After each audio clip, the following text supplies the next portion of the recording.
안녕하세요. 광주에 살고 있는 40대 여성이에요. 대학교 CC였던 남편을 만나 결혼을 했고, 결혼한 지 1년이 되지 않은 채 아이를 가졌습니다. 어린 나이였지만 그래도 우리에게 새 생명이 생겼다는 기쁨이 있었기 때문에 그땐 정말 행복했어요.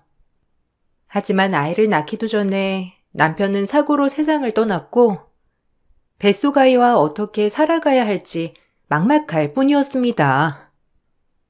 너 이제 어떻게 살 거야? 애를 낳아서 키워야 하는데 이 험한 세상 어찌 살아갈 거니? 아유, 불쌍해. 어떡하면 좋아? 나 혼자 애 키우면서 살아야지 뭐. 어쩌겠어. 그렇다고 나까지 세상을 등질 수도 없는 노릇이잖아. 내가 알아서 할게요. 너 엄마한테 말 그렇게밖에 못해? 뭐? 세상을 등져? 이럴 때일수록 더 열심히 살아야 하는 거야. 엄마가 널 제일 걱정하는 거 알면서 그러니? 너만 생각하면 아주 가슴이 쓰리고 아파 이거사. 힘들면 이 집에 들어와도 돼. 아빠가 좋아하시겠어요? 가뜩이나 마음에 안 드는 사윗감이랑 결혼했는데 이제야 들어간다면 뭐라고 하시겠어. 아빠가 말만 그러지. 그래도 너 내심 들어와 살기를 바라셔. 아빠도 사람인데 얼마나 마음이 안 좋겠니 이거사. 남편을 잃고 홀로 방황하던 때 친정엄마께선 친정에 들어와서 살라고 했지만 가뜩이나 제 결혼을 못마땅히 생각했던 아버지였기에 차마 바로 그러겠다고 할 수 없었어요. 반대한 결혼을 했었기 때문에 어떻게든 제 힘으로 살고 싶었거든요. 그렇게 혼자 아이를 낳고 아이가 3살이 되던 해 어느덧 아픔도 점점 치유가 되더라고요. 아이의 재롱을 보며 살아가니 절망이 희망으로 바뀌었고 그즈음 좋은 사람을 만나 재혼을 꿈꾸게 되었어요. 전 사별을 했지만 재혼한 남편은 이혼을 했었고 대신 아이는 없었답니다. 그렇게 서로 상처가 있는 사람끼리 만나 재혼을 했는데 행복을 꿈꿔 재혼을 했지만 재혼을 생각지도 못하는 시집살이가 기다리고 있었답니다. 처음 겪어보는 것이었기 때문에 당황스럽기 그지 없었죠. 애 딸려서 시집 왔으면 눈치라도 있어야 할 거 아니야? 어쩜 그렇게 넌 이기적이니? 너랑 네 새끼밖에 모르지? 아니요, 그게 아니라 어머님이 지난밤에 된장찌개 드시고 싶다고 해서 끓여 놓은 거예요. 그런데 갑자기 이러시면 입 다물어. 시어머니 말하는데 꼬박꼬박. 네 팔자가 그렇게 사나우니까 서방이 먼저 간 거 아니야? 내 아들도 그렇게 될까봐 무섭다 무서워. 하필 팔자 더러운 것이랑 결혼한다고 해가지고 이 애미 마음을 늘 조마조마하게 하다니. 네가 어떻게 꼬셨길래 내 아들이 애 딸린더라도 괜찮다는 건지 난 정말 이해할 수가 없다. 아이고, 꼴 보기 싫어 정말. 어머님한테 제가 당연히 성에 차지 않는다는 거 알아요. 하지만 재혼 쉽게 결정한 거 아니고 그래도 이 사람이랑 행복하게 살기 위해서 결정한 건데 어머님 너무 그렇게 받아들이지 않으셨으면 좋겠어요. 저 정말 이번 결혼은 실패하고 싶지 않아요. 나 때문에 뭐 이혼할 것 같다는 식으로 들린다. 요즘 애들은 무서운 게 없지. 저렇게 할 말 다 하고. 우리 때는 시어머니 말이라면 법이었어 이거사. 첫째 며느리도 그렇게 마음에 안 들더니 난 왜 이렇게 며느리 복이 없는 건지. 이해 데리고 들어가. 상대적으로 재혼이지만 애가 없는 남편과 달리 저처럼 애가 딸린 며느리를 반가워하지 않는 시어머니였어요. 사실 결혼 전 그래도 아들이 외롭지 않게 돼서 좋아하셨던 것과는 달리 결혼을 하자마자 저렇게 돌변하시니 당황스러웠답니다. 그래도 2번째 결혼만큼은 정말 지켜내고 싶었고 절 못마땅해 하는 아버지에게도 꼭 잘 사는 모습을 보여드리고 싶었기 때문에 이악 물고 버텨냈어요. 그럼에도 견디기 힘들었던 것은 내 편이 돼주겠다던 남편이 어느새 시어머니 편이 되어 있더라고요. 쟤 보면 정이 안 간다. 아무리 애기지만 어떻게 하루 종일 징징대는지. 저런 애를 네가 아빠처럼 키울 수 있겠어? 그래도 어떡해요. 이왕 키우기로 한 거 내 자식처럼 키워야지. 뭐 마음이야. 아직은 좀 그렇긴 한데. 그래도 잘 해봐야지. 네가 무슨 죄를 지어서 남의 애까지 건사한다는 거야? 두 번째 결혼만큼은 실패하면 안 되니까 더 이상 말은 안 한다만. 쟤 그냥 애미 친정에다가 보내고 너네 애만 새로 가지면 좋겠는데 애미 보고 친정에 자주 가라고 하면 되잖아. 저도 그러고 싶은데 애라면 사죽을 못 쓰니까 말도 못 꺼내겠어서 그래요. 그게 됐으면 진작 보내라고 했겠죠. 하필이면 저런 며느리를 얻게 될 줄이야. 네가 아무리 재혼이라지만 넌 애도 없고 인물도 출중한데 아무리 생각해도 믿지는 장사하는 것 같아서 정말 기분이 안 좋아. 그래도 혹시 모르니까 애미한테 얘기나 좀 해봐라. 친정에 보내는 거 어떠냐고. 제 애를 본인 애처럼 키우겠다고 결혼 전에 그렇게 절 설득시키더니 결혼을 하고 나자 제 애를 멀리하는 남편이었습니다. 아무것도 모르는 제 아이는 아빠인 줄 알고 그렇게 따랐지만 제가 봐도 아이에게 차가운 모습을 하는 남편에게 실망을 하게 되었고 화장실 들어갈 때 다르고 나올 때 다르다더니 남편은 그런 사람임이 분명한 느낌이 들게 되었어요. 네 애 친정에 보내라. 안 되겠어. 내가 어떻게든 참아보려고 했는데 솔직히 너네 친정 부모님들도 양심 없는 거 아니냐? 딸이 재혼을 했으면 그 가정에 충실해서 애도 낳고 새 출발하는 걸 바라야지. 어쩜 손주를 키워준다는 말 한마디가 없어? 어머님, 제가 다른 건 다 참아도 제 애 보내라는 말은 못 참겠네요. 차라리 이혼을 하면 했지 애는 못 보내요. 만약 그렇게 애가 거슬린다면 제가 아이 데리고 나가겠습니다. 저 역시 어머님이 그렇게 말씀하시니 불편해서 못 있겠네요. 뭐? 너 지금 반항하니? 어디 며느리가 눈 동그랗게 뜨고 이혼을 한 해 만에?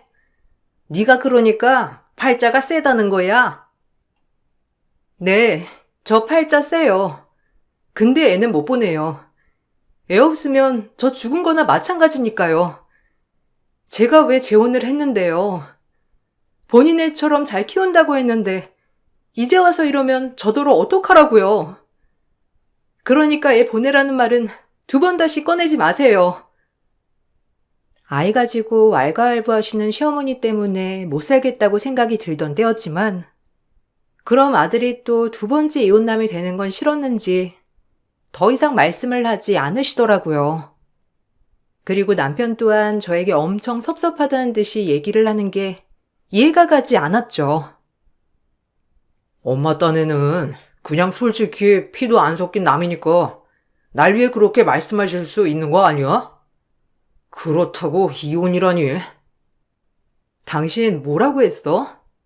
나랑 결혼할 때 이 아이 본인이 책임진다고 내일하고 그러지 않았어? 나 솔직히 그 말 아니었으면 당신이랑 재혼하지도 않았어. 근데 이제 와서 그런 말을 하니까 내가 어이가 없잖아. 애 없으면 나도 안 살아 여기서. 아 그래 알겠어. 그만 화내라. 그냥 어른이 한 얘기니 한 귀로 듣고 흘려. 너도 참 성격 좀 죽여. 나도 엄마한테 잘 얘기할게. 오히려 아이 문제로는 강경하게 나오자 남편과 시어머니는 더 이상 아이 얘기는 하지 않았고 대신 그 뒤로 제가 마음에 더 안 드셨는지 오히려 더욱더 시집살이가 거세졌어요. 중간중간 친정엄마와 교류를 했어서 그런지 엄마는 날이 가면 갈수록 헬쑥해지는 저를 걱정했지만 오히려 잘 사는 모습을 보여주고 싶었던 저였기 때문에 친정엄마에겐 늘 웃어 보이곤 했죠. 그렇게 모진 시집살이를 견뎌내면서 7년이란 시간이 흘렀는데 어느덧 재혼 시 3살이었던 제 아이는 10살이나 되었어요. 아유, 얘가 왜 이래? 누굴 닮아서 너는 그 모양이야? 하여튼 시간이 지나도 정이 안 붙는다니까. 너 얼른 너네 엄마한테 가. 거실에서 알짱대지 말고 책도 좀 보고 하란 말이야. 그저 TV 볼 생각만 하지. 한심하게 그지 없다니까. 할머니는 왜 이렇게 나 미워해? 맨날 나한테 뭐라고만 하고. 난 그냥 할머니랑 같이 옆에서 얘기하고 싶었던 건데. 뭐? 조그만 게 못하는 말이 없네. 내가 너랑 무슨 얘기를 하냐? 대바라 져가지고. 얼른 들어가. 마음에 안 드니까. 엄마, 할머니가 나보고 방에만 들어가래. 왜 할머니는 날 미워하는 거야? 맨날 화만 내고 욕만 하고 미워 죽겠어. 아니야. 할머니가 우리 딸 공부 열심히 하라고 방에 들어가라고 하는 거지. 절대 미워하시는 거 아니니까 걱정 마. 시간이 지나도 아이에게 저렇게 모질게 대하는 시어머니가 정말 미웠지만 그래도 아이는 워낙 어려서부터 이 집에 살아서 그런지 친할머니인 줄 알더라고요. 그로 인해 오히려 시간이 지날수록 이 가정을 깰 엄두가 나지 않았습니다. 아직 아이가 어렸기에 많은 걸 설명해 주기가 힘들다고 생각이 들었기 때문에 더더욱 상처를 주고 싶지 않았던 것 같아요. 어머님, 세정이가 어머님이랑 가까워지려고 그러는데 곁 좀 주시면 안 될까요? 그래도 하나뿐인 손녀잖아요. 제가 왜 내 손녀야? 피 한 방울 안 섞였는데. 그러니까 우리 아들 애 가지라고 내가 몇 번이나 말했어. 이 집에 시집 와서 네가 한 게 뭐가 있냐? 애 하나 낳기를 했어. 아니면 살림의 보탬이 됐어. 그저 먹고 자고 싸고 양심 없는 것 같으니. 어머님, 저 7년 동안 이 집에서 애비 뒷바라지하고 어머님 종노릇한 거 아시잖아요. 제가 일하겠다고 해도 집안 살림 때문에 일도 못하게 하셔놓고 이제 와서 살림만 축냈다니 너무하신 거 아니세요? 그리고 애는 안 생기는 걸 어째요? 너란 애 처음부터 허락하는 게 아니었어. 재수원부터 가지고 애도 못 낳고 남의 애나 데리고 들어와 사는 기생충. 네가 우리 집 종살이라도 안 하면 내가 널 왜 데리고 있겠어? 네한테 2번 상처 주기 싫으면 잔말 말고 내가 시키는 것만 해. 시간이 지나도 여전히 절 미워하시는 시어머니였고 이상하게 남편과의 사이에서 아이가 생기지 않자 더더욱 저를 싫어하시게 된 계기도 있었습니다. 그렇게 늘 저를 못마땅히 여기던 시어머니였지만 어느 날부터인가 기분이 좋아 보이는 시어머니를 발견하게 되었고 머지않아 그 이유를 알게 되었어요. 아주버님이 결혼할 사람을 데리고 온다고 했거든요. 둘째 때도 그렇고 며느리들이 하나같이 다 마음에 드는 구석이 없었는데 네가 하다 의사 며느리를 데리고 온다고 하니까 내가 뛸 듯이 날아갈 것 같구나. 그래야지 우리 아들들이 다 날 실망시킬 리가 없어. 역시 장남답다. 설에 인사 온다지? 명절부터 의사 며느리 인사받을 생각에 기분이 어찌나 좋은지. 이래서 장남인가 싶어. 우리 큰아들 최고야. 그럼요. 제가 엄마 기준을 모를까 봐서요. 전 엄마한테 전혀 실망시키는 아들이 되고 싶지 않다니까요. 기대하세요. 얘, 들었니? 네 형님 될 사람 이번 설날에 인사 올 거니까 상다리 부르지게 차려야 할 것이야. 귀한 손님이니까. 네, 그래야죠. 그래도 이 집에 맏며느리 되실 분이 온다고 하는데 걱정 안 하셔도 돼요, 어머님. 잘 차려볼게요. 나도 이제 정상적인 며느리 보면서 손주도 생기고 그러는 거지? 내 평생 소원 다 이룰 것 같으니 기분이 날아갈 것 같아. 의사식이나 된다고 하는데 어떨지 기대가 되는구나. 내가 이제 노인정 가면 의사 며느리 있다고 자랑할 생각에 기분이 아주 좋아.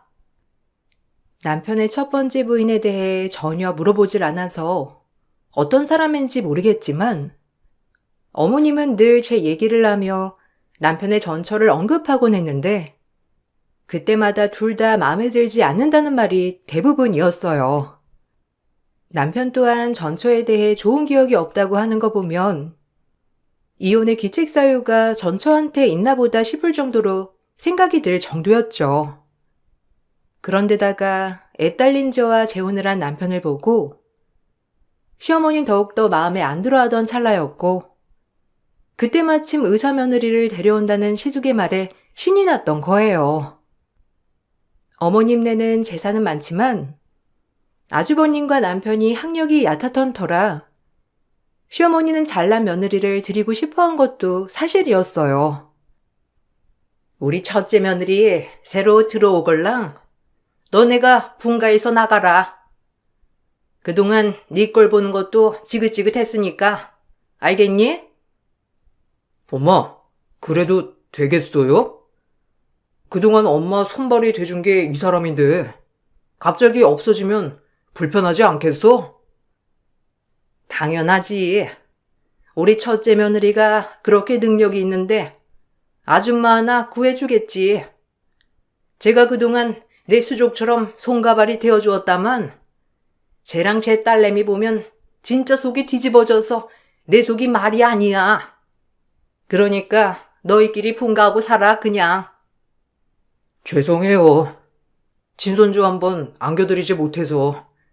그래도 어째 애가 안 생기는 걸. 그래도 노력은 더 해볼게요. 됐어. 이제 첫째 내가 손주 안겨주면 되는 거니까 너희끼리 알아서 살아라. 그래도 너 2번 이혼남 만드는 것보다 나아.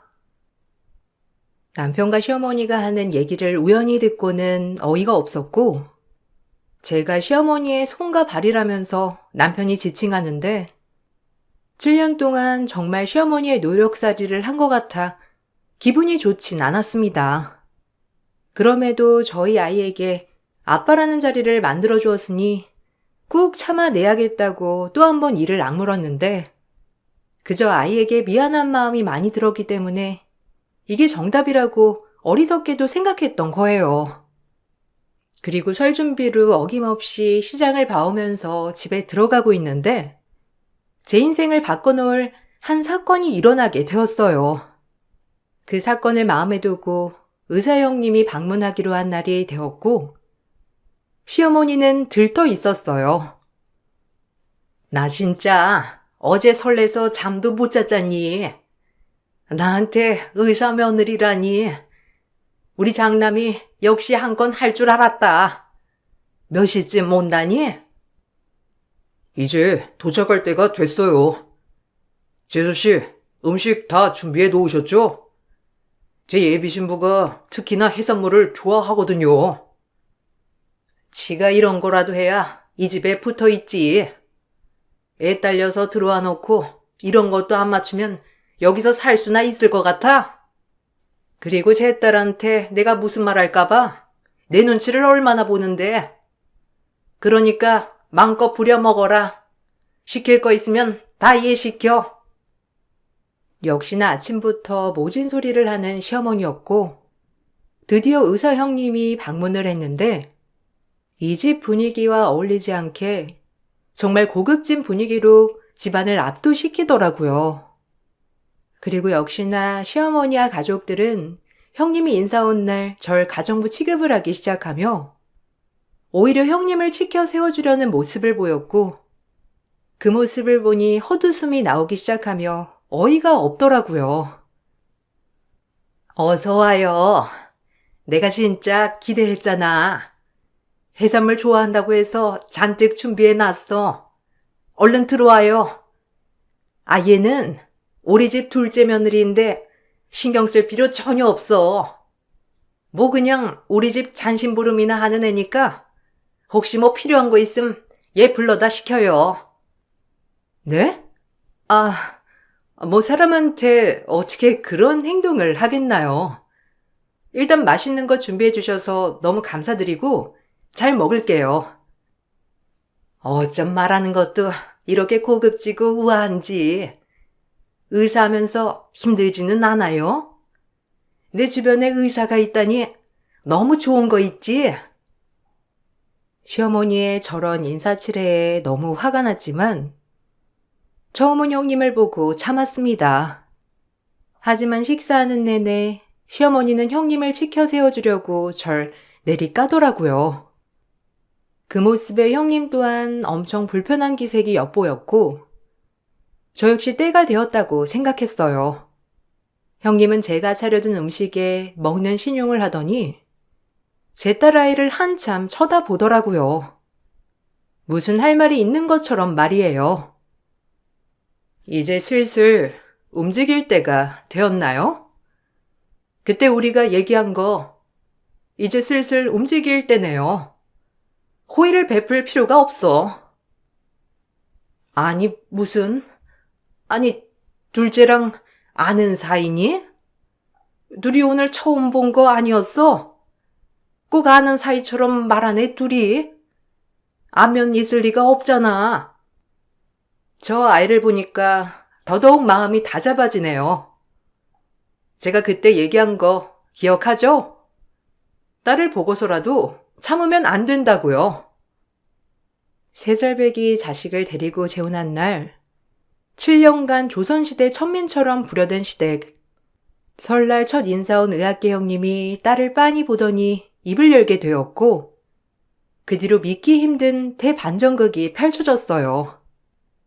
사실은 그날 시장에 갔다가 만나게 된 사람은 형님이라는 사람이었고 저에게 갑작스럽게 다가와선 본인을 소개하였는데 저 역시 가족이 될 사이니 그저 그런 형님이 반갑게만 느껴졌습니다.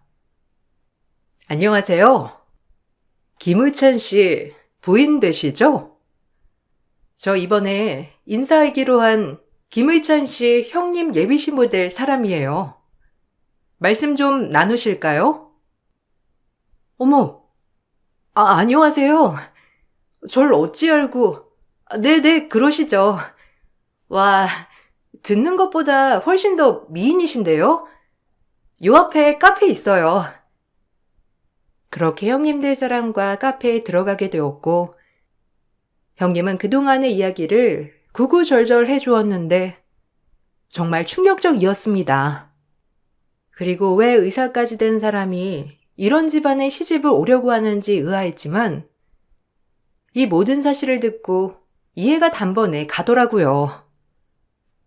김의찬 씨, 한번 이혼한 경험이 있잖아요. 사실 그 결혼했던 사람이 제 친동생이에요. 그때 친동생과 당신 남편이 결혼했을 때 전 외국에 체류 중이라 결혼식이랑 상견례에 가지 못했고 저보다 상대적으로 많이 배우지 못했던 동생이었기 때문에 그 집안에서 엄청나게 시집살이를 했나 보더라고요. 뱃속에 아이도 있었지만 허구한 날 손찌검에 시어머니 시집살이를 감당해내지 못하고 아이는 유산되었어요. 그리고 결국 유산 후 이혼까지 당하고 바보같이 세상을 등졌답니다. 유서 하나만 남기고 말이죠. 그런 남자랑 지금 사시는 거예요. 유서를 보고 그 집안을 박살내야겠다고 오래전부터 생각했어요. 그런데 그 사람이 재혼을 했고 알아보니까 당신은 정말 애 하나 데리고 재혼하여 또다시 제 동생처럼 당하고 있더군요. 아니, 이혼한 건 알았는데 세상에 그런 히스토리가 있는 줄 정말 몰랐어요. 좀 끔찍하네요. 어떻게 그런 일이... 그쪽 부부 사이에 관여하고 싶진 않지만 그동안 제가 의찬 씨 형을 만나면서 알아본 바로는 딸 때문에 참고 사는 것 같다고 하더라고요. 요즘 세상이 어떤 세상인데 전 다시는 제 동생 같은 일이 벌어지지 않았으면 해서 지금 이렇게 말씀드리는 거예요. 그리고 형님은 본인이 짠 계획을 얘기해 주었고 저 역시 많은 생각을 하게 되면서 딸을 위해서도 이런 남자와는 살 수 없다고 판단하였답니다. 그리고 시어머니가 증여세 혜택을 받으려고 남편 이름으로 해야 할 본인의 부동산을 제 앞으로 해놓은 것을 생각해내었죠. 형님은 동생의 복수를 위해 집안을 박살내려고 접근했지만 아주버님을 진정으로 사랑하게 되었고 본인의 계획을 다 얘기했다고 했습니다. 그러자 아주버님은 정말 마음 아파하며 형님을 돕겠다고 했고 드디어 그것이 밝혀지게 된 거예요. 그리고 저 역시 모든 스토리를 듣고 형님을 도우면서 저 역시 이 집에서 벗어나야겠다고 생각했던 거예요. 신송이 아시죠? 제 동생이에요. 아마 잘 알 거라고 생각합니다. 그동안의 반성은커녕 또다시 며느리를 들이고 종처럼 부리다니. 또 제 동생 꼴 나게 하고 싶어서 그러신 거예요? 당신이 직접 말해. 그래야 당신 어머님이 충격 받으실 것 같으니까. 사실 이 사람 만나고 전 재주씨 얘기 다 듣고 나서 생각 많이 했어요.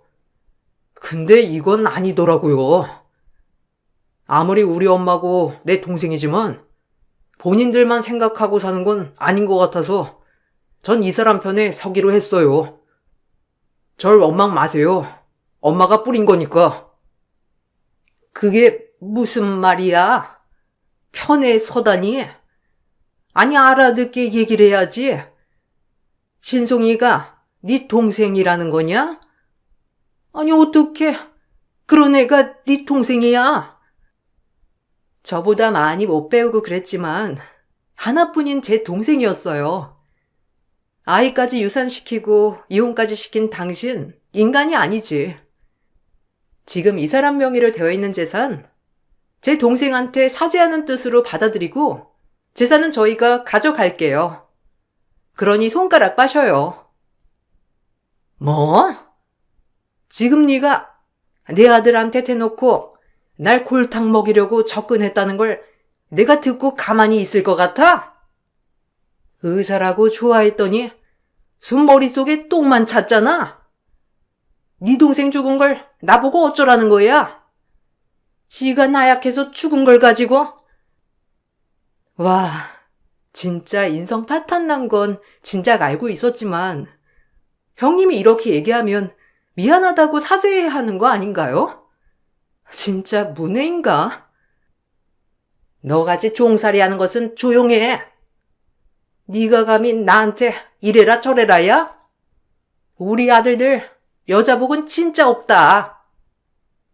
엄마, 진짜 실망이네요.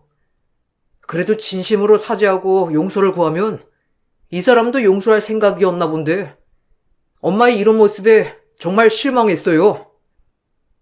저 역시 진짜 엄마랑 의찬이 볼 자신이 없네요. 저도 이제 엄마 아들 그만하렵니다. 붙잡지 마세요. 시어머니는 황당해했고 시숙은 절연을 선포했어요. 시어머니의 많은 재산이 시숙 앞으로 되어 있었기 때문에 시어머니는 어이가 없어 했고 그것을 뒤이어서 제가 이혼을 선언하니 남편 또한 눈이 휘둥그레해지더라고요. 그리고 딸아이에게 정말 미안했지만 모든 사실을 얘기해주기로 마음을 먹었고 이미 10살이나 먹은 제 딸아이는 이 상황을 다 듣고 오히려 이해를 하는 철든 딸이었습니다.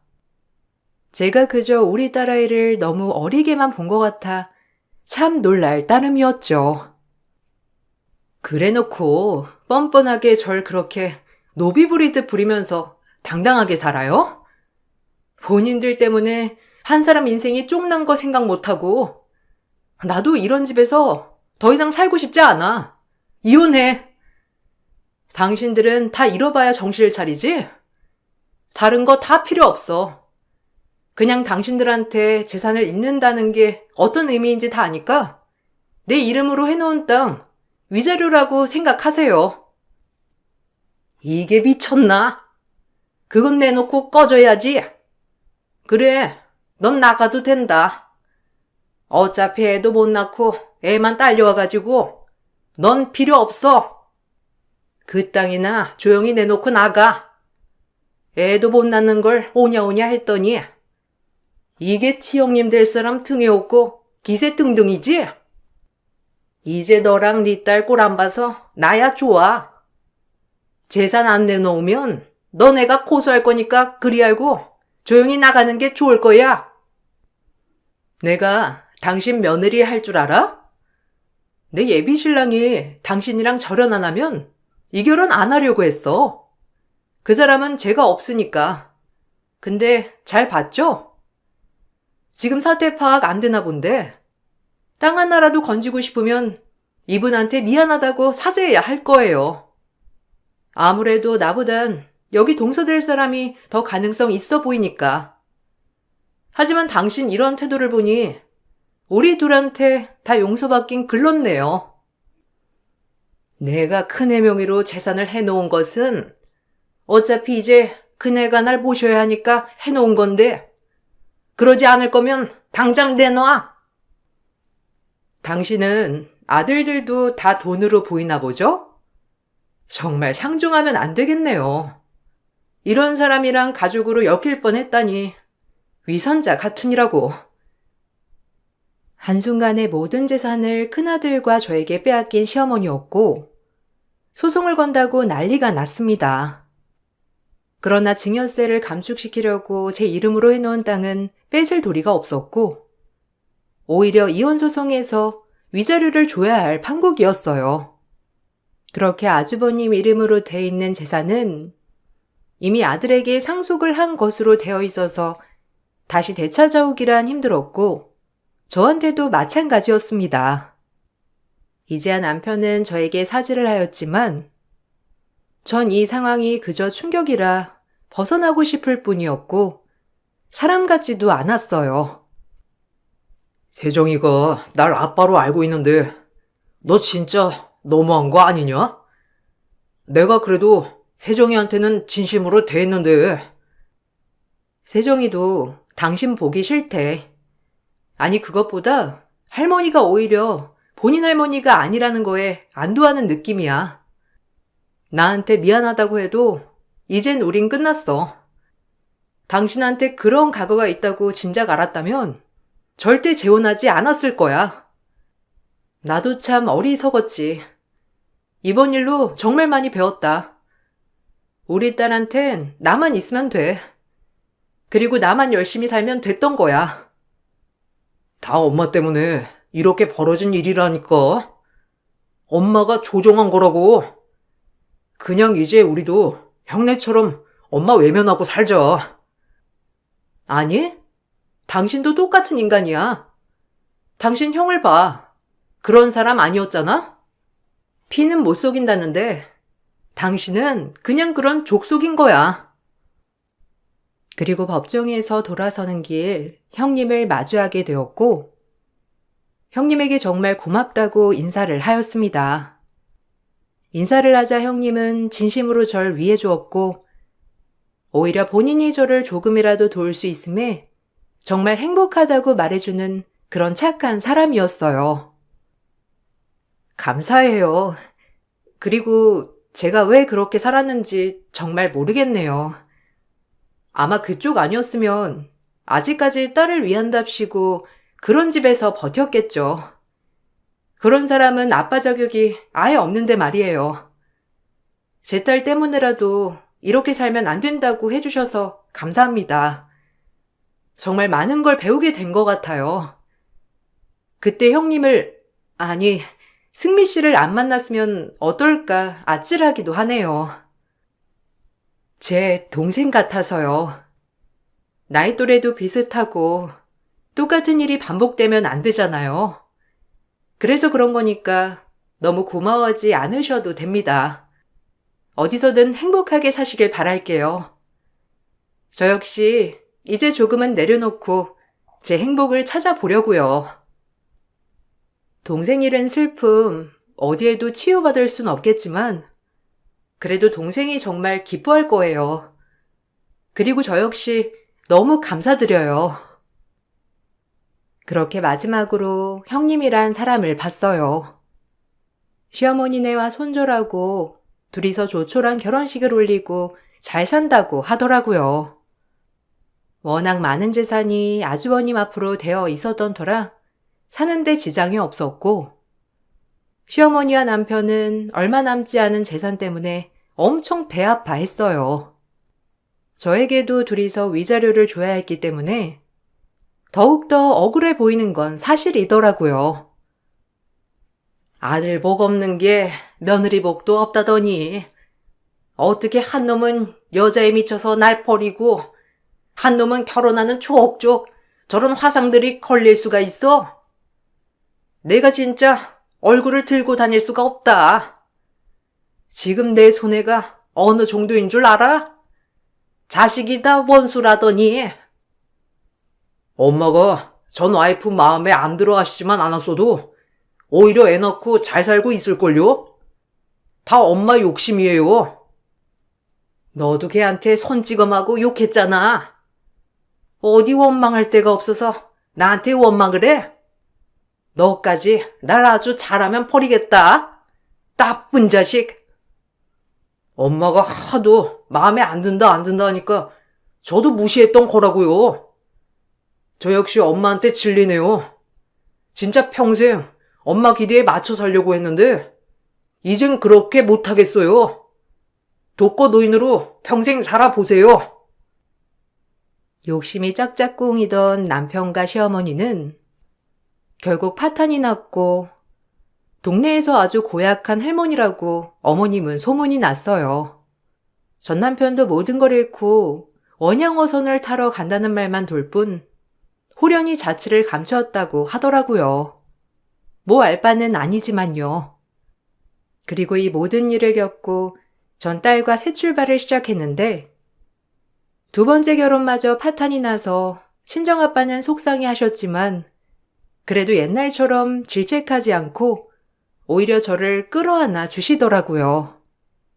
저에게 이런 따뜻한 가족이 있었는데 왜 그땐 몰랐는지. 이제 모든 거 다 잊고 새 출발하자꾸나. 나도 그동안 미안했어. 내가 이제 세정이한테 아빠 겸 좋은 할애비가 되어줄게. 아빠, 너무 감사해요. 그리고 또 한 번 실망시켜서 죄송해요. 정말 이번엔 아빠 엄마한테 보란듯이 보여주고 싶었는데. 아니야. 내가 널 이렇게 사지로 몰아넣은 것 같아 더 미안해. 그때 남편 잃고 널 따뜻이 안아주었어야 했는데. 이제 다 풀렸으니까 우리 다시 시작해봐요. 엄마가 가운데서 힘들었는데 이제야 너무 행복하다. 이제 행복히 살자. 정말 어리석었던 과거라고 생각하지만 제 이름으로 되어 있는 땅이 개발이 되면서 조그마한 상가를 구매하였고 지금은 월세를 받으며 딸아이와 함께 살고 있어요.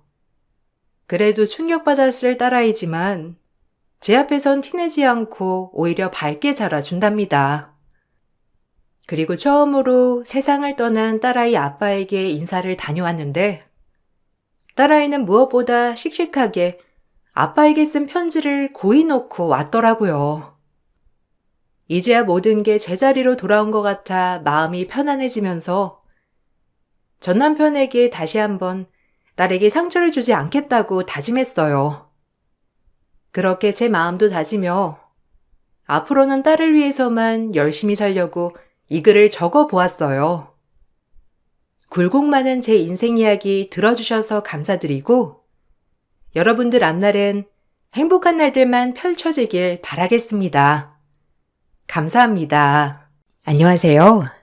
늘 사연만 정독하고 댓글만 달아봤었는데 제가 이렇게 사연을 보내게 되네요. 저는 평촌에 살고 있는 환갑을 바라보는 여자입니다. 저에게도 아주 기구한 사연이 있어요. 저는 20대에 지금의 아이 아빠를 만나 일찍이 결혼을 하였습니다.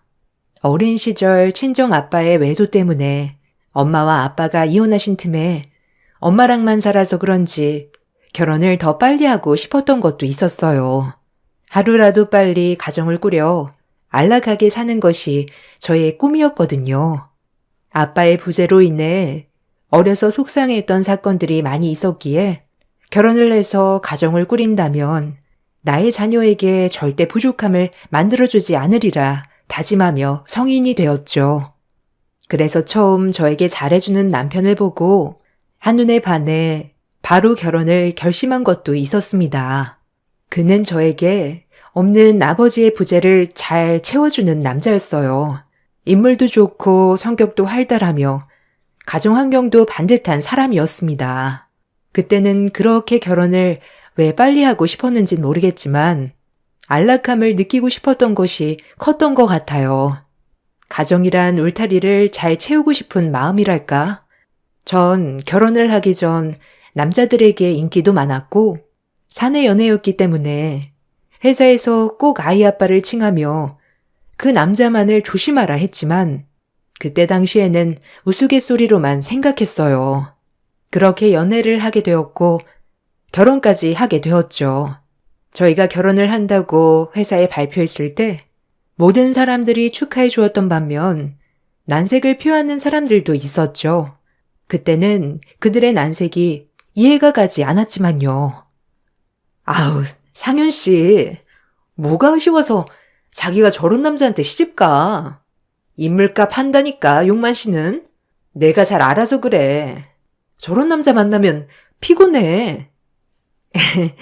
그것도 능력이죠, 뭐. 그래도 지금 저에겐 너무 다정하고 잘해주는 남자니까요. 괜찮아요. 조언 감사합니다. 아유, 내가 진짜 상윤 씨 걱정해서 하는 말이야. 뭐 결혼 결정했다니까 더 이상 말은 하지 않을 건데 그래도 난 상윤 씨가 너무 아깝다. 전 사랑에 눈이 멀었던지라 귀에 들리지 않았고요. 그렇게 결혼 생활을 하고 전 자연히 일을 그만두게 되었죠. 제 인생에서 가장 큰 후회를 하는 일이 그때 그 말을 귀 기울여 듣지 않았던 거였어요. 지금 와서 생각하면 부질없지만 결혼에 있어 신중하지 못했던 제가 너무나 원망스러웠죠. 그래도 결혼 덕분에 눈에 넣어도 안 아픈 딸을 얻게 되어 그것은 큰 기쁨이지만요. 남편은 4대 독자였기 때문에 시부모님을 모시고 살았어요. 그렇게 시집살이는 시작되었습니다. 혹여라도 몸이 아파도 아픈 티를 내지 않고 시부모님 밥상을 3끼 꼬박 차려야 했으며 집에선 하루 종일 쓸고 닦고 집안일에 몰두하기 바빴죠. 처음엔 그것이 미덕이라고 생각했어요. 그렇게 집안일에 익숙해져 갈 때쯤 남편의 첫 번째 외도가 있었습니다. 외도 상대는 다름 아닌 어려서부터 잘 알고 지낸 동창 여성이었습니다. 이런 경우도 처음이고 결혼한 지도 오래되지 않았을 때라 충격이 너무 컸어요. 슬픈 나날이었죠. 재수씨, 용만이 금미랑 그러고 그런 사이예요. 내가 재수씨한테만 살짝 말해주는 거니까 뒷조사 해봐요. 내가 말했다고는 하지 말고. 네? 아니, 그게 사실이에요? 그럴 리가 없어요. 결혼한 지도 얼마 안 됐는데 그럼 그전부터 만났던 여자가 있었단 말이에요? 아니요. 모르죠. 그건 그전부터 만났는지 아니면 결혼하고 시작됐는지. 동창회에는 모르는 사람이 없어요. 용만이가 여자를 하도 좋아해서. 남편의 동창생이 저에게 말을 해주었습니다. 제 친구도 아니고 남편 친구였는데 오죽했으면 말을 했을까 싶었죠. 일단 친구의 말만 들을 수 없으니 본격적으로 외도가 맞는지 확인이 필요했어요. 그리고 남편이 늦는다고 전화한 날 남편 회사 끝날 시간에 맞춰 회사 앞에서 기다리고 있었습니다. 역시나 남편은 나와서 집이 아닌 다른 곳으로 발길을 향했죠. 소문이 사실이 되는 순간 남편은 금미라는 여자와 여관에 들어가고 있었습니다. 몸이 부들부들 떨리기도 했고 어찌해야 할지 몰라 발만 동동 굴렀네요. 당신 미친 거 아니야? 아니 어떻게 바람을 필 수가 있어? 그러고도 내가 모를 줄 알았어? 나 이렇게는 못 살아. 무슨 말이라도 좀 해봐. 당신이 오해한 거라니까. 그냥 어렸을 때부터 알고 지낸 친구야. 네가 너무 예민한 거야. 그러니까 오해 말고 나만 믿어. 왜 이렇게 시끄럽냐? 여자 목소리가 담장 넘으면 안 되는데 뭐 때문에 그러냐? 일 갔다 온 남편 붙잡고 뭘 그렇게 짱알짱알? 어머니, 아니에요. 주무세요. 당신도 이제 그만해. 난 아니라고 했어. 혼자 오해하고 북치고 장구치고 앞서 나가지 마. 아니긴 뭐가 아니야. 오늘 장미여관 들어가는 거 내 눈으로 똑똑히 봤는데 동창회에서도 모르는 사람이 없다며. 너 내 뒷조사했어? 와, 이거 소름 돋는 애네. 남자가 밖에서 일하다 보면 좀 그럴 수도 있는 거지. 말이 왜 이렇게 많아, 집구석에서?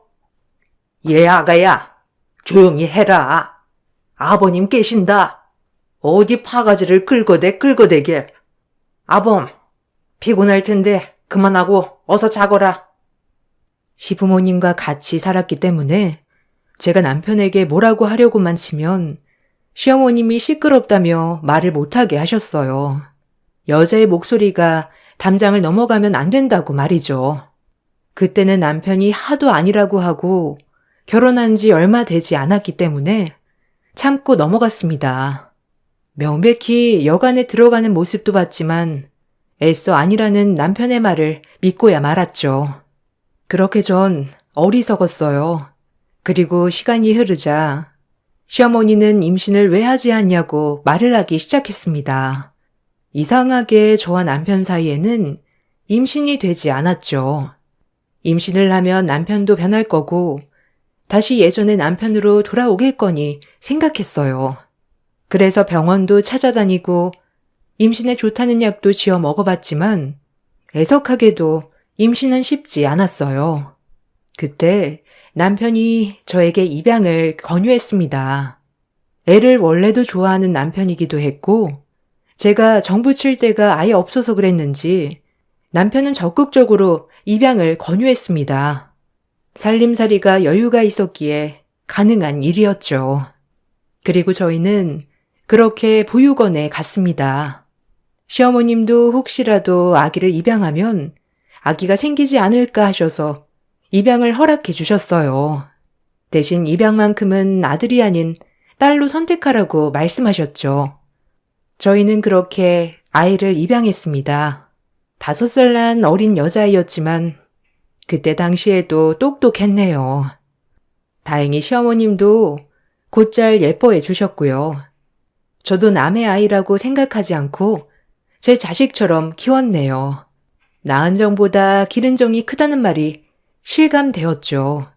그렇게 남편도 딸아이가 생기니 한동안 마음을 다잡는 듯 했습니다.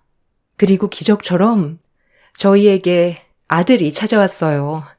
첫 아이를 입양하고 2년 만에 찾아온 아들이었습니다. 시어머님은 너무 기뻐하셨고 남편과 저 또한 기뻤죠. 그리고 전 딸과 아들을 제 목숨처럼 애지중지 키웠습니다. 누구 하나 남의 자식이 아닌 정말 제 자식처럼 똑같이요. 그렇게 행복에 젖어갈 때쯤 남편은 또다시 집 밖으로 나돌기 시작했습니다. 재벌은 남주지 않듯이 말이죠. 정말 구제불능이었습니다. 그렇게 스트레스 받는 와중 남편은 저에게 첫 번째 외도의 상처가 아물기도 전에 두 번째 상처를 주었어요. 이번에는 대놓고 남편과 불륜을 저질렀다는 여성의 남편이 찾아와서 집 전체를 다 깽판 쳐놨네요. 시어머님도 충격받으시고 저도 너무 놀랐어요. 도용만 나와. 네가 도용만이야? 어디 할 짓이 없어서 남의 마누라를 건드려? 내가 회사 못 다니게 해줘? 어딨어? 그 남자는 집안 물건을 하나하나 깨부시며 남편을 찾았습니다. 집에 아이도 있었기 때문에 말릴 수밖에 없었죠. 저기, 제가 도용만 와이프 되는 사람이에요. 어떻게 된 일이에요? 아니, 진정하시고 앉아서 말씀 좀 해주세요. 지금 저희도 아저씨랑 똑같은 입장이라고 생각 안 드세요? 그것들이 문제지. 왜 이 집에 와서 행패시냐고요? 애들 있는 거 안 보이세요? 당신이 와이프야? 집에서 내조를 어떻게 했길래? 남자가 밖으로 나더라. 당신이랑 얘기할 거 없고 도용만 나와. 아니, 저기, 아기 아빠. 아니, 무슨 일인지 모르겠지만 오해가 있는 것 같은데 나중에 나가서 얘기해요. 지금 집에서 이러지 말고. 아줌마가 도용만 모친이에요? 됐고, 난 아줌마랑 저 여자랑 얘기할 거 없고 도용만 이놈 나오라니까. 어디 숨었어? 그 남자가 집에 난리를 치는 동안 남편은 잠깐 대문 앞에 왔다가 돌아서 도망가는 모습을 발견했죠. 제가 다 수치스러웠네요. 그렇게 한참을 집에 온갖 화풀이를 하고 남자는 돌아갔어요. 그리고 해가 지고 남편이 집에 돌아왔죠. 뻔뻔 그 자체로요. 어머니, 괜찮으세요? 뭐 잠깐 오해가 있어서 그런 거니. 어머니는 신경 쓰지 마세요. 별일 아니에요. 다치신 데는 없죠? 아휴, 그래 뭐. 남자가 바깥 일 하다 보면 이런 일 저런 일 생길 수도 있는 거지. 어미는 신경 쓰지 말아라. 너 다친 곳은 없는 게야? 서로의 안부를 묻는 모자였습니다. 저와 애들은 안중에도 없었네요. 그리고 나서 뻔뻔하게 남편은 저에게 미안하단 말조차 하지 않고 당연하다는 듯이 밥상을 내오라고만 했네요. 성격 같아선 그 밥상 자체를 엎어버리고 싶었지만 아이들 때문에 참았죠. 밥 좀 내와. 배고프다. 오늘 하루 종일 굶었더니 현기증 나. 나 밥 못 먹으면 어지러운 거 알지? 국이랑 대충 해서 내와. 나한테 할 말이 밥 달라는 거밖에 없니? 너 지금 제정신이야? 네가 그러고도 애들 아빠야? 창피하지도 않아? 그만 쨍알대라. 나 피곤해. 네가 사회생활을 아냐? 혼자 오해하고 집 찾아와서 깽판 치고 나보고 어쩌라는 거야? 오해라고? 그럼 아까 왜 안 들어왔는데? 당신 너무한 거 아니야? 내가 뭐 때문에 이렇게 살아야 돼? 도대체 내가 왜 사는 거냐고? 정말 마음 독하게 먹고 이혼하고 싶었지만 어렸을 때 아버지의 부재가 저에게 얼마나 큰 상처가 되었는지 알았기에 아이들에게만큼은 그 아픔을 물려주고 싶지 않았습니다. 아이들한테는 다정한 아빠였기에 그거 하나만 바라보고 제대로 된 사과도 받지 못하고 저는 또 한 번의 바람을 덮어야만 했습니다. 남들이 미련하다고 욕할지언정 제 아이들에게만큼은 아픔을 주고 싶지 않았거든요. 그렇게 세월이 흐르고 모시고 살던 시어머님은 몸이 많이 노쇠하셨죠. 경증의 치매와 거동도 불편하셨어요. 오로지 어머님의 병수발은 제 몫이었어요. 그렇게 저는 아이들만 예쁘게 크는 것을 보는 낙으로 병수발에 바람둥이 남편을 참았습니다. 어머님, 진지 드세요. 어머님이 좋아하는 소고기 미역국 끓였어요. 여기 어머님 좋아하시는 반찬도 있고 앉아보세요. 너도 내가 귀찮지? 빨리 없어져 버렸으면 좋겠지? 고이한 것. 네가 내 남편을 감히 넘봐? 네가 그러고도 무사할 것 같으냐?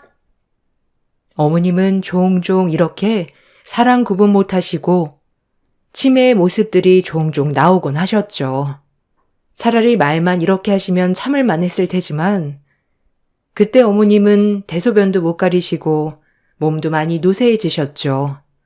한편으로 그렇게 짱짱하시던 어머님이 세월을 못 이겨 이렇게 쇠약해진 모습을 보니 마음도 씁쓸했고요. 내 어머니다 생각하고 모셨어요. 가끔 정신이 돌아오시면 저에게 미안하다는 말씀도 했죠. 애미야, 미안하다. 내가 정신을 놔버려서 그동안 너만 몰라줬던 거 많이 속상했지? 네가 이렇게 고생하는데 용만이가 너에 비해 한없이 모자라더라도 이해해줘. 어미야, 미안하다. 애들이 크면 너 닮아서 아주 똑 부러질 텐데 내가 볼 수 있으려나? 아니에요, 어머니. 이렇게나마 어머니 진심 알게 돼서 너무 좋네요. 그동안 알게 모르게 저 많이 챙겨주신 거 저도 알아요. 용만이 정신 못 차리더라도 꼭 네가 이 집 잘 지켜야 한다. 내 너만 믿을 거야. 용만이만 믿다간 엄한 거한테 돈 다 갖다 바칠라. 네, 어머님. 꼭 그렇게 할게요. 그러니까 어머님도 하루빨리 캐치하시고 일어나셔야죠. 저 너무 속상해요. 그러니까 캐치하셔요. 뭐? 얼른 밥 줘라. 배고파. 이 시애미를 굶길 셈이냐? 아주 나를 굶기려고 작정을 했구나. 천하의 꼬연 것. 바로 정신을 놓기도 하셨지만 진심이 아니란 걸 알기에 버틸 수 있었네요. 어머님 병간호를 6년째 하며 지낼 때 딸은 누구를 닮았는지 아주 똘똘이 성장해 주었어요. 아빠를 온전히 이해하지는 못했지만 그래도 아이들에게만큼은 다정한 사람이었기에 아빠를 잘 따르기도 했고 제 바람대로 구김살 없이 잘 자라주었습니다. 모든 것이 나를 힘들게 한다 하더라도 아이들이 자라는 것을 볼 때면 모든 고생이 씻겨 내려가는 것 같았죠. 그리고 그렇게 어머님은 돌아가셨습니다. 6년째 병간호를 하던 밤 길고 긴 잠에서 깨지 못하셨죠. 어머님은 평소에 하셨던 말씀처럼 재산의 반은 제 이름으로, 반은 남편의 이름으로 해주셨어요. 참 감사했죠. 아마도 남편을 믿지 못하여 하셨던 걸 알지만요. 그렇게 어머님의 장례식이 시작되었고 남편의 지인이라고 한 여자분이 찾아왔습니다. 그동안 남편의 불륜녀들과는 다른 품이 있고 우아한 여성의 느낌이었죠. 아, 안녕하세요. 고생 많으시네요. 속상하시겠지만 힘내시고 빨리 슬픔 속에서 벗어나시길 바라겠습니다. 그럼. 지인은 남편과 눈인사를 하고 저에게 저렇게 말을 했죠. 그리곤 자리를 떠났습니다. 무언가 쎄한 느낌은 났지만 그래도 조문 온 손님이니 최대한 친절하게 안내해 드렸네요. 남편은 장례식이 끝나고 어머님 상속 지분을 보고 화를 냈죠. 네가 조종했냐? 치매 엄마한테 재산의 반을 네 이름으로 하라고 엄마한테 시켰냐고? 아니면 이게 말이 되냐고? 뭐? 당신 밖으로 놔둘 동안 나 6년을 어머님 병수발 들었어. 아니, 시집살이까지 다 합치면 16년이야. 내가 이 정도도 받을 자격 안 돼? 어머님이 그러시더라. 당신 못 믿는데 그 재산 다른 여자한테 띄워줄까봐 나한테 맡기신대, 알아? 돌아가실 때까지 당신 걱정하다 돌아가셨어. 그러니까 제발 정신 좀 차려. 어머니 장례 끝난 지 얼마나 됐니? 창피하지도 않아? 아니, 피 섞인 내가 아니라 왜 생판 남인 너한테 지분이 가는 거냐고? 아, 진짜 어이없네. 네가 조종한 것밖에 안 되잖아. 남편은 이런 억지를 써가며 저를 들들 볶기 시작했습니다.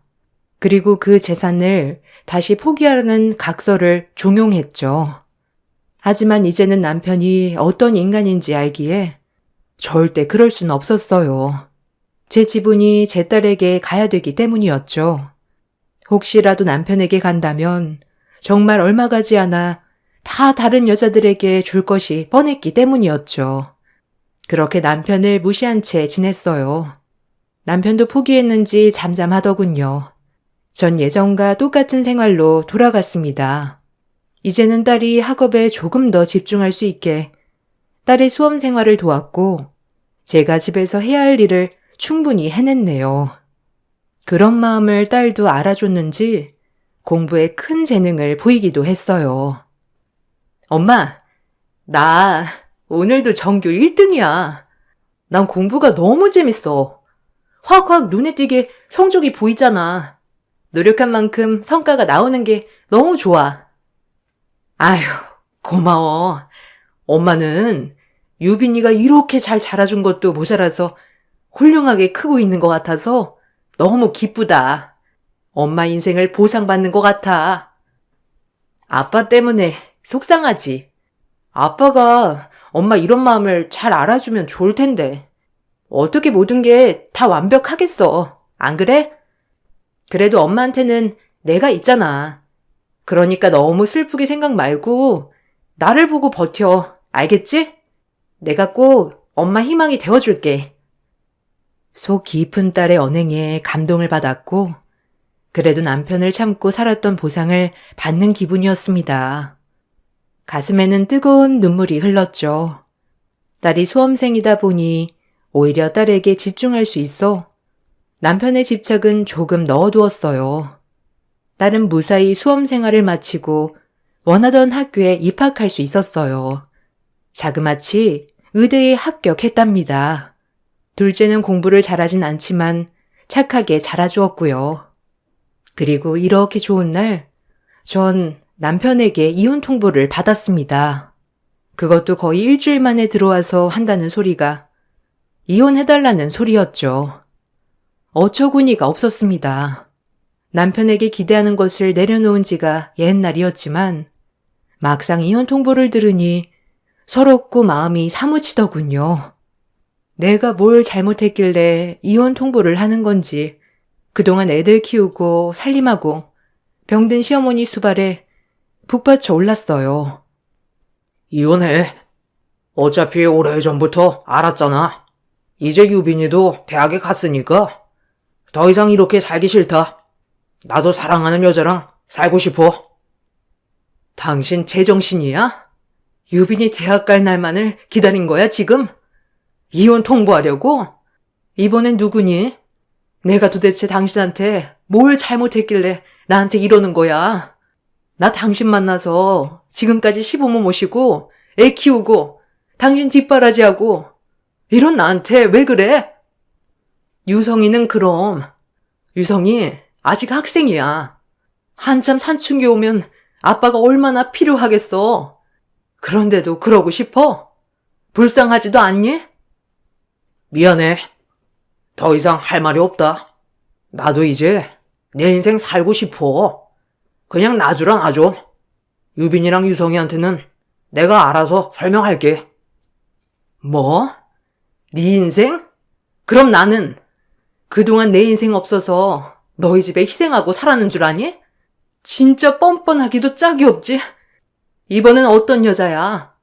잠깐 스쳐가는 바람이 아니었나 보지? 그래, 너 마음대로 해. 살림을 차리든 나가 살든 이혼은 못 해줘 내가. 누구 좋으라고 이혼이야? 너희들이 평생 동거인으로 살아봐 어디. 당장 짐 싸서 나가. 아무 말 안 할게. 대신 이혼은 꿈도 꾸지 마.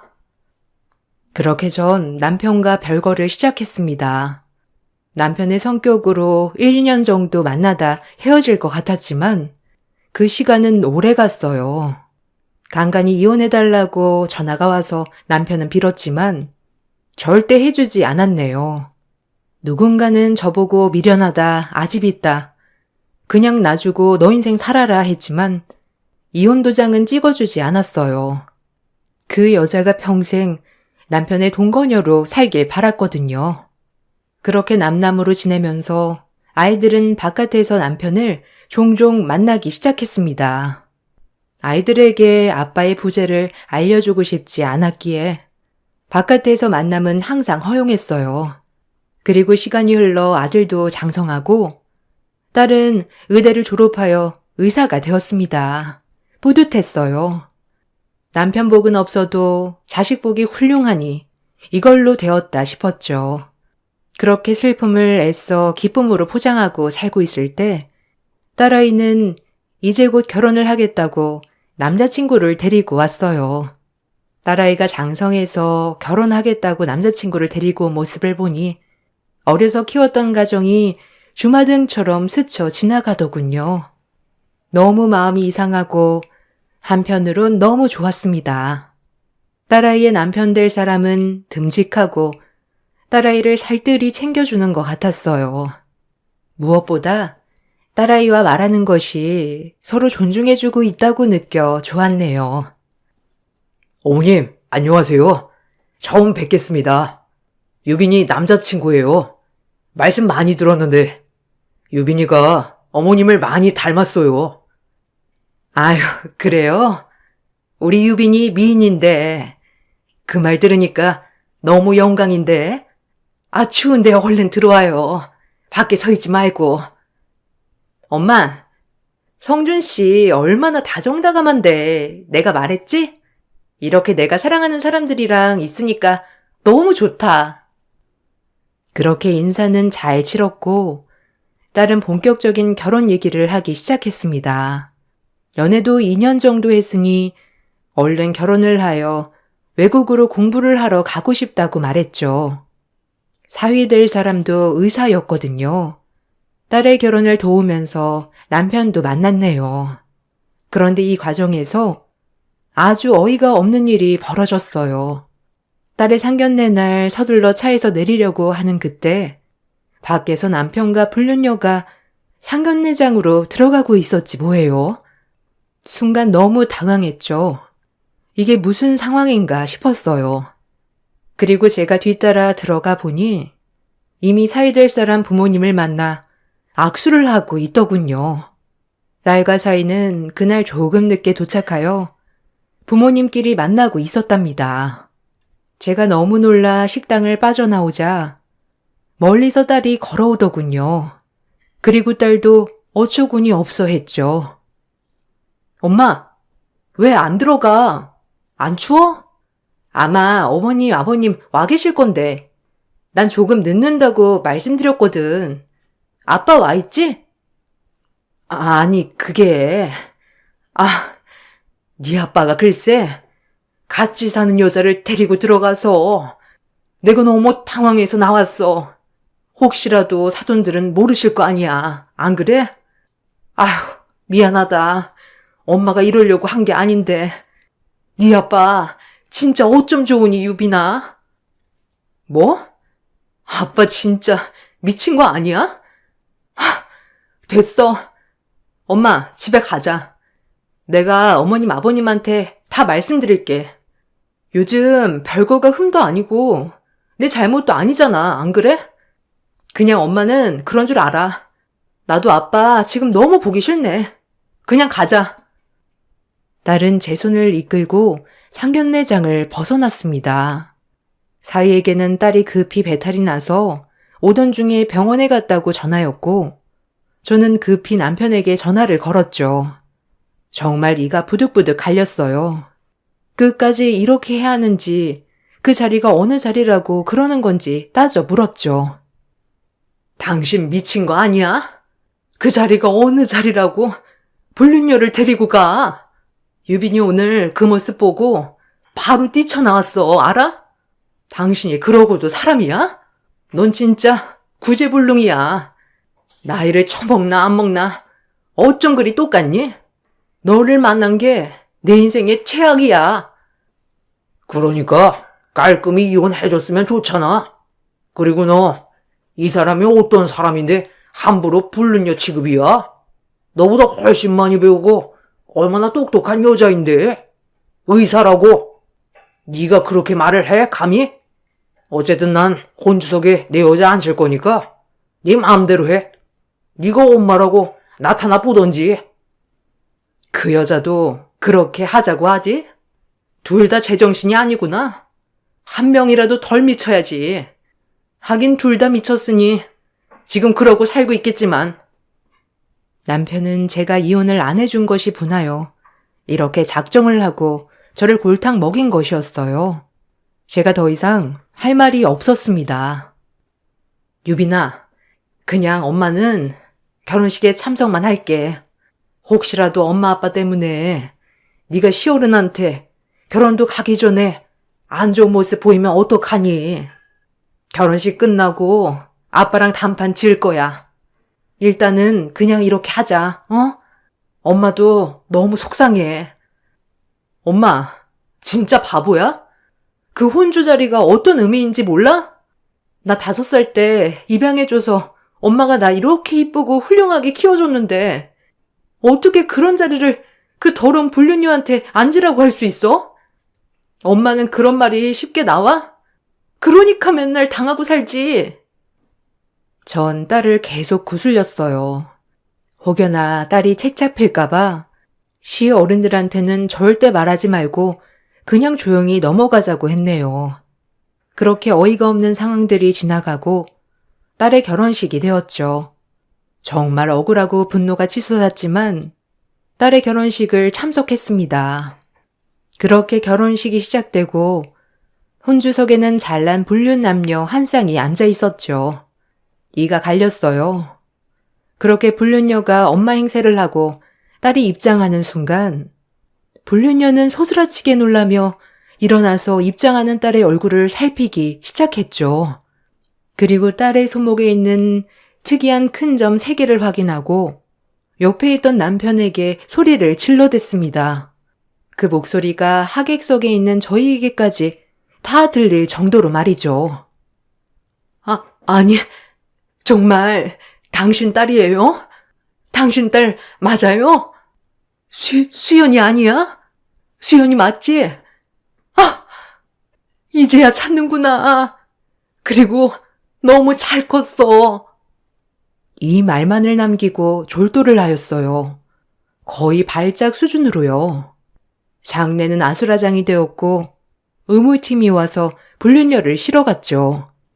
일단 혼주가 부재 상태긴 하지만 식은 하객들도 있으니 이어서 진행하게 되었어요. 결혼식이 끝나고 간단히 인사만을 한 채 제 딸과 사이는 결혼식장을 빠져나왔습니다. 그리고 전 의무팀에 가서 그 여자의 얼굴을 확인하러 갔죠. 그리고 드디어 봤어요. 남편은 그 여자 옆에서 언제 깨어나기만을 기다리며 손붙잡고 있더군요. 아주 꼴사나웠습니다. 그리고 얼굴을 보니 그 여자더군요. 그 여자는 저희 어머님이 돌아가셨을 때 조문객으로 왔던 여자였습니다. 생각보다 남편과 오래된 사이였네요. 정말 뻔뻔했죠. 당신이 유빈 아빠랑 사는 그 여자군요. 어떻게 당신 내 딸 혼주석에 앉으려고 해? 미친 거 아니야? 하긴 안 미쳤으면 이러고 살고 있지도 않았지. 이혼 안 해줬다고 시위하는 거야 지금? 그랬다고 한 번뿐인 내 딸 인생을 망치려 들어? 너 내가 가만 안 둬. 당신 딸 김수연 맞아요? 혹시 성육보육원에서 입양했나요? 난 딱 알아볼 수 있었어. 아니, 고마워요. 우리 딸 키워줘서. 뭔 소리야? 내 남편이 그래? 입양했다고? 그래, 우리 유빈이 입양한 딸이지만 한 번도 입양했다고 생각해 본 적 없는 내 친딸이야. 그런 내 딸 결혼식을 네가 감히 망쳤다고 알아? 너랑 도영만 용서 안 해. 내가 네 병원 문 닫게 해줄 거야. 알겠어? 아유, 제 딸이에요. 유빈이, 아니, 수연이. 사실 제가 낳은 제 친딸이요. 오늘 손목에 점 보고 확신했어요. 아니, 어떻게 이렇게 만나는지. 너무 살기 어려워서 잠깐 맡겼어요, 수연이. 근데 그 사이에 입양 갔다고 하더라고요. 말도 안 됐죠. 그 길로 전 남편과 이혼하고 딸 하나 찾겠다고 열심히 살았네요. 그러다 유빈 아빠도 만난 거고요. 죄송해요. 제 딸 너무 잘 키워주셔서 감사합니다. 아니, 무슨 소리를 하는 거야? 유빈이가 그토록 자기가 찾아 헤맨 자기 딸이란 말이야? 어떻게 이런 일이? 믿을 수가 없는 말이었습니다. 불륜녀가 버린 딸이 제가 입양한 딸이었다니요. 믿기 힘든 말이었네요. 이런 우연도 있다니. 이제 와서 달라지는 건 없어. 유빈이가 알면 어떨 것 같아? 너는 나락으로 떨어져도 할 말 없는 거 알지? 자기 친엄마란 사람이 그동안 자기 버리고 불륜 저지르면서 살아왔던 거 알게 되면 얼마나 소름 끼치겠어. 자업자득이야. 이 나쁜 것들아. 더러운 것들. 와장창 뒤에 부케가 가방이 떨어지는 소리가 들리며 울부짖는 딸이 서 있었어요. 저를 챙기러 데리러 온 딸이 다 듣고 말았죠. 엄마, 그게 무슨 말이야? 친엄마라니. 내가 잘못 들은 거 맞지? 내 친엄마가 저딴 여자일 리 없잖아. 거짓말 치지 마. 아니라고 해. 유빈아. 그게 얼른 나가자. 엄마가 천천히 설명해 줄게. 상종할 필요도 없어. 좋은 날 웃어야지. 내 딸, 우리 유빈이. 그래, 내 친엄마는 엄마잖아. 저딴 여자일 리 없잖아. 저렇게 더럽고 인간 쓰레기에다가 뻔뻔할 리가 없지. 안 그래? 수연아. 아니 유빈아. 미안하다. 그땐 너무 살기 어려워서 그랬어. 엄마가 금방 너 찾으러 갔어. 아니, 평생 찾았어. 닥쳐. 그 더러운 입으로 내 이름 올리지 마. 아빠랑 엄마랑 이혼시키려고 당신이 내 혼수석에 앉고 우리 엄마 골탕 먹인 거 내가 모를 줄 알아? 나한테 친엄마는 지금 우리 엄마니까 다신 나 찾지 마. 그리고 아빠도 나 볼 생각 마요. 둘 다 잘 먹고 잘 살아 그냥. 이제 우리 엄마 내가 챙길 거고 유성이도 내가 책임질 거니까 이제 우리 찾지 마세요. 더러운 사람들. 상종 못할 인간들. 딸의 말이 끝나자마자 의무실에 있던 꽃병의 물을 상간녀와 남편에게 쏟아 부어 버렸어요. 그리고 꽃으로 사람을 때리지 말라 했지만 물을 부은 순간 이성을 잃었습니다. 꽃으로 사정없이 상간녀와 남편을 팼네요. 그렇게 패고 나니 정신이 들더군요. 상간녀는 자기 잘못을 이제서야 알았는지 가만히 맞고만 있었고 남편은 왜 때리냐고 그 와중에도 상간녀를 감쌌고요. 그리고 끝으로 딸은 저를 데리고 나왔습니다. 전 너무 미안해서 오열했어요. 그리고 딸에게 아픈 시련을 준 것 같아 너무 죄스러웠죠. 미안해, 우리 딸. 엄마가 다 잘못이다. 혹시 마음에 상처 남은 거 아니지? 아니, 상처 남았겠지. 엄마 아빠가 너무 모자란 사람이야. 엄마가 왜 미안해? 그 더러운 여자가 미안해해야지. 아빠도 똑같아. 엄마, 나한테 미안해하지 마요. 나 이제야 속이 후련해. 시어른들한테도 다 말할 거야. 솔직히 좀 무서웠어. 가뜩이나 입양했는데 아빠 엄마까지 이혼한 집에 콩가루 같은 느낌이어서.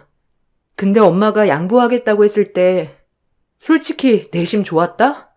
나 참 나쁘지. 내가 시부모에게 잘 보이기 급급해서 이제 다 말하고 홀가분히 살래. 그리고 엄마는 누가 뭐래도 영원한 내 엄마야, 평생. 그러니까 우리 이제 행복하게 우리만을 위해 살자. 딸의 말을 듣고 눈물이 너무 났습니다. 그동안 뭘 위해 살아온 건지 정말 제 자신이 어리석었죠. 딸의 말을 듣고 결심했고요. 그래서 지금은 남편과 이혼 상태입니다. 재산은 이미 시어머님이 저에게 남겨준 재산이 많았기에 충분했고요. 불륜녀한테 상간녀 소송으로 위자료도 받았죠. 상간녀도 딸아이를 만나고 싶었는지 남편과 정리를 한 모양이더군요. 하지만 딸아이는 상간녀와 만나주지 않고 접근금지 신청을 했고요. 남편 또한 마찬가지로 말이죠. 길고도 질긴 인연, 딸 덕분에 청산하게 됐네요. 애초에 이게 맞는 것이었지만 무엇 때문에 놓지 못하였는지 참 가끔 딸 생각을 하면 가슴이 아프지만 딸의 이야기를 듣고도 딸을 진심으로 아껴주시는 시댁어른들과 사위를 보면 한편으론 가슴이 놓이기도 하고요. 그 불륜녀들에게 최고의 복수는 아마 자식의 외면 아닐까 합니다. 남편도 자식에게만큼은 끔찍했지만 아들 또한 이 얘기를 듣고 아빠랑 더 이상 만나지 않네요. 언젠간 돌아오리라 믿었지만 이 믿음이 어리석다는 것을 늦게나마 깨달았죠. 지금은 모든 걸 훌훌 털어버리고 우리 딸 아들과 행복하게 살고 있습니다. 가끔 딸아이가 낳은 손주 녀석들을 보는 맛에 행복하게 살고 있죠. 사연을 읽다가 제 사연 또한 어디에 내놔도 뒤처지지 않아서 생각난 김에 써보았는데 재밌으셨나요?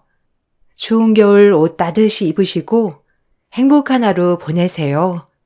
감사합니다. 안녕하세요. 저는 40대 초반 여자입니다. 몇 달 전에 결혼식장 하객 알바를 하러 갔다가 눈앞에 충격적인 광경을 목격하게 돼서 사연을 신청하게 되었습니다. 제가 30대 초반이었을 때부터 설명을 드려야 할 것 같아요. 그때 당시 전 남편과 결혼을 하고 한창 신혼일 때 정신 나간 그 사람이 저 말고 또 다른 여자를 만나고 있다는 걸 들키게 되었고 집안은 난리가 나고 말았었죠. 결혼한 지 얼마 되지도 않았었는데 다른 여자한테 눈길을 줬다는 게 너무 충격적이었고 실망을 크게 한 터라 더 이상의 결혼을 이어나가지 못할 것 같았어요. 전 남편은 잠깐의 실수였다고 저에게 매달렸지만 이미 전 남편에게 향했던 제 마음은 떠난 상태였습니다. 바람을 피우고 있다는 걸 의심하게 된 계기는 남편이 지속적으로 현금을 인출하고 있길래 왜 그런 행동을 하는지 궁금했었죠. 처음에는 그냥 그러려니 했어요.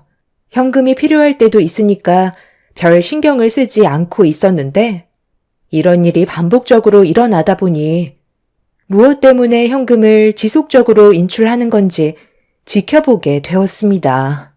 바로 물어보려 했었지만 의심스러웠던 남편의 모습들이 제 눈을 속일 수는 없었어요. 그래서 침묵했었고 느낌이 좋지 않았던 저는 늦은 새벽에 깊은 잠에 빠진 남편 몰래 거실로 나와 소지품들을 확인해 보게 되었죠. 의심을 하게 된 순간부터 그날 입었던 옷과 지갑 안에 조금의 단서라도 발견이 될까봐 하루도 빠짐없이 확인을 해보던 어느 날 정장 안주머니에 구겨져 있던 작은 영수증 하나를 꺼낼 수 있었고 음식을 먹고 결제한 영수증인 걸 확인할 수 있었습니다.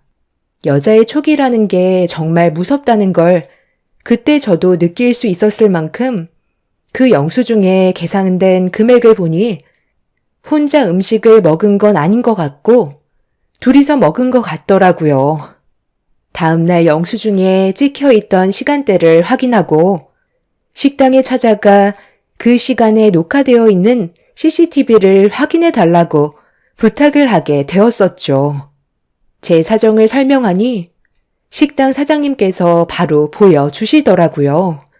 그렇게 전날에 남편이 왜 현금으로만 계산을 하려 했는지 그리고 매번 늦게 들어오는지 두 눈으로 확인을 할 수가 있었습니다. 저는 두 눈을 의심할 만큼 충격적인 광경을 목격하게 되었고 남편과 마주보고 앉아있던 여자의 얼굴을 확인할 수 있었습니다. 꽤 오래 만나고 있었는지 서로 어색하지 않는 분위기와 그리고 지속적인 접촉은 이미 갈 때까지 갔다는 걸 직감적으로 알 수 있었죠. 저는 사장님께 원본의 영상을 부탁드렸고, 그렇게 결정적인 단서를 가지고 돌아온 저는 남편을 도저히 용서하고 싶지 않았습니다. 카드를 쓰게 되면 내역이 남게 되니 현금을 인출해서 사용하고 있었다는 걸 그때 알게 되었던 거죠. 분노가 하늘을 찌를 만큼 높아진 상태로 이혼 서류를 작성한 뒤에 변호사의 상담을 통해 제가 받았던 상처에 대해 보상받을 방법을 찾게 되었습니다. 그렇게 하루 종일 남편과의 관계를 정리하기 위한 준비를 하다가 집으로 들어왔는데 그날따라 남편이 일찍 들어왔더라고요. 평소 같았으면 기본 새벽 1시나 아니면 저녁 11시쯤 들어오는데 그날은 저녁 7시에 들어왔습니다. 저와 결혼을 하고 단 한 번도 음식을 해준 적 없던 사람이 그날따라 뭘 잘못 먹었는지 저를 위해 저녁 준비를 하고 있더라고요. 뭔가 찔리는 게 있어서 그런 것 같아 분위기를 살피면서 남편의 행동을 유심히 지켜보고 있었어요. 오늘 어디 갔다 왔어? 전화도 안 받고 회사에도 늦게 끝난 거야?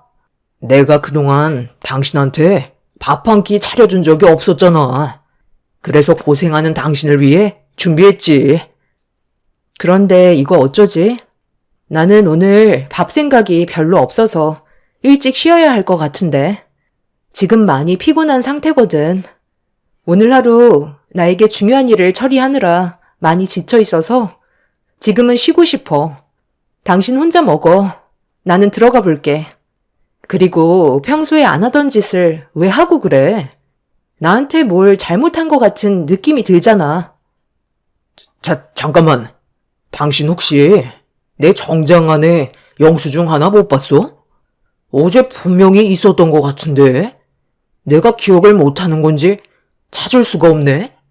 혹시 버리거나 한 건 아니지? 갑자기 영수증을 왜 나한테 찾는 건데? 그 영수증이 뭐길래 심각한 표정을 하고 있는 거야? 나한테 걸리면 안 되는 거라도 적혀 있기라도 한가 봐. 남편은 제가 물어보는 질문에 제대로 된 대답을 하지 않았어요. 솔직하게 얘기하지 않은 남편은 다른 말로 돌리고 있었죠. 저는 그 모습을 보고 있는데 정말 한심스러웠습니다. 끝까지 거짓말하고 있는 그 사람한테 너무 화가 났었지만 이미 마음이 떠난 사람과 더 이상 말조차 섞고 싶지 않아 방으로 들어와 버렸어요. 그런데 남편이 저에게 느껴지는 분위기가 평소와는 다르다는 걸 눈치채고 방문을 열고 들어왔습니다. 제가 이불을 덮고 몸을 돌려 버리자 남편은 저와 할 말이 있다면서 덮고 있던 이불을 들쳤어요. 그 순간 제 감정을 통제하지 못한 저는 그 자리에서 남편의 뺨에 손을 올려 붙였습니다.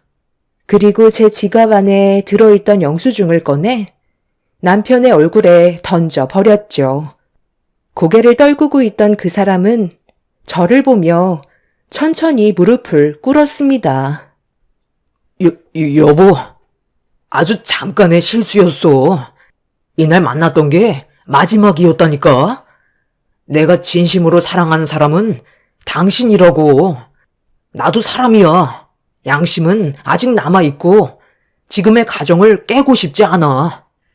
내가 당신을 사랑하지 않으면 대놓고 바람을 피웠었겠지. 하지만 그렇게 하지 않았던 이유가 뭐겠어? 그만큼 당신을 진심으로 사랑하고 있기 때문에 그동안 아무것도 모르게 철저히 숨기고 있었던 거라고. 지금 내 얼굴에 손을 올릴 정도로 화가 난 걸 보면 이미 영수증에 적혀있는 식당에 다녀온 거겠지. 그런데 그날 확실하게 정리를 했다니까. 내가 무슨 말을 해도 이미 당신이 모든 걸 알아버렸기 때문에 변명으로밖에 안 들리겠지만 나는 당신만 진심으로 생각한다고. 너는 끝까지 나한테 거짓말을 하는구나. 내가 지금 이것만 알고 있는 것 같아? 나만을 사랑한다는 사람이 다른 여자와 호텔에 들어가? 이건 왜 얘기 안 하는데? 식당에서 이별을 통보했는데 왜 호텔을 간 거지? 바로 집으로 오면 되는 거잖아. 내가 지금 식당 내부에 있는 CCTV만 확인한 줄 아니? 당신이 식당에서 걸어 나와 반대편에 있던 호텔로 들어가는 것까지 전부 다 확인했었다고. 또 무슨 변명을 할 건데? 그냥 호텔에만 바래다 주고 왔다고 하려고? 내가 들어갔다가 나오는 시간까지 전부 다 체크했거든? 그런데 2시간 동안 호텔에서 나오지 않고 있었더라. 그리고 들어갈 때와 나올 때 헤어스타일이 전혀 다르던데? 그날 집에 들어왔을 때 나한테 뭐라고 그랬지? 요즘 일이 너무 고돼서 뻑적지근해진 몸 좀 풀어주려고 목욕탕에 들렸던 거라며. 당신은 나한테 끝까지 거짓말이지? 그날 술이 좀 과했는지 너무 피곤하다는 말에 쉬게 해주려고 호텔에 잠깐 데려다 준 것뿐이었어. 그리고 안에서는 아무 일도 없었다니까. 내 말이 진심이야. 너무 술이 취해서 하도 비틀거리길래 부축해주느라 온몸이 땀으로 젖는 바람에 머리가 헝클어진 것뿐이었어. 왜 내 말을 안 믿어주는 건데? 나는 당신밖에 없다니까. 그럼 그동안 당신이 현금 인출한 내용에 대해 전부 다 얘기해봐. 카드를 쓰지 않고 왜 일부러 현금으로만 사용했는지 전부 다 설명해 보라니까. 남편은 아무 말도 하지 못하고 있었어요. 계속해서 대화를 하면 자기가 불리하다는 걸 알고 있었는지 최대한 빨리 상황을 마무리 지으려고 변명만 늘어놓고 있었습니다.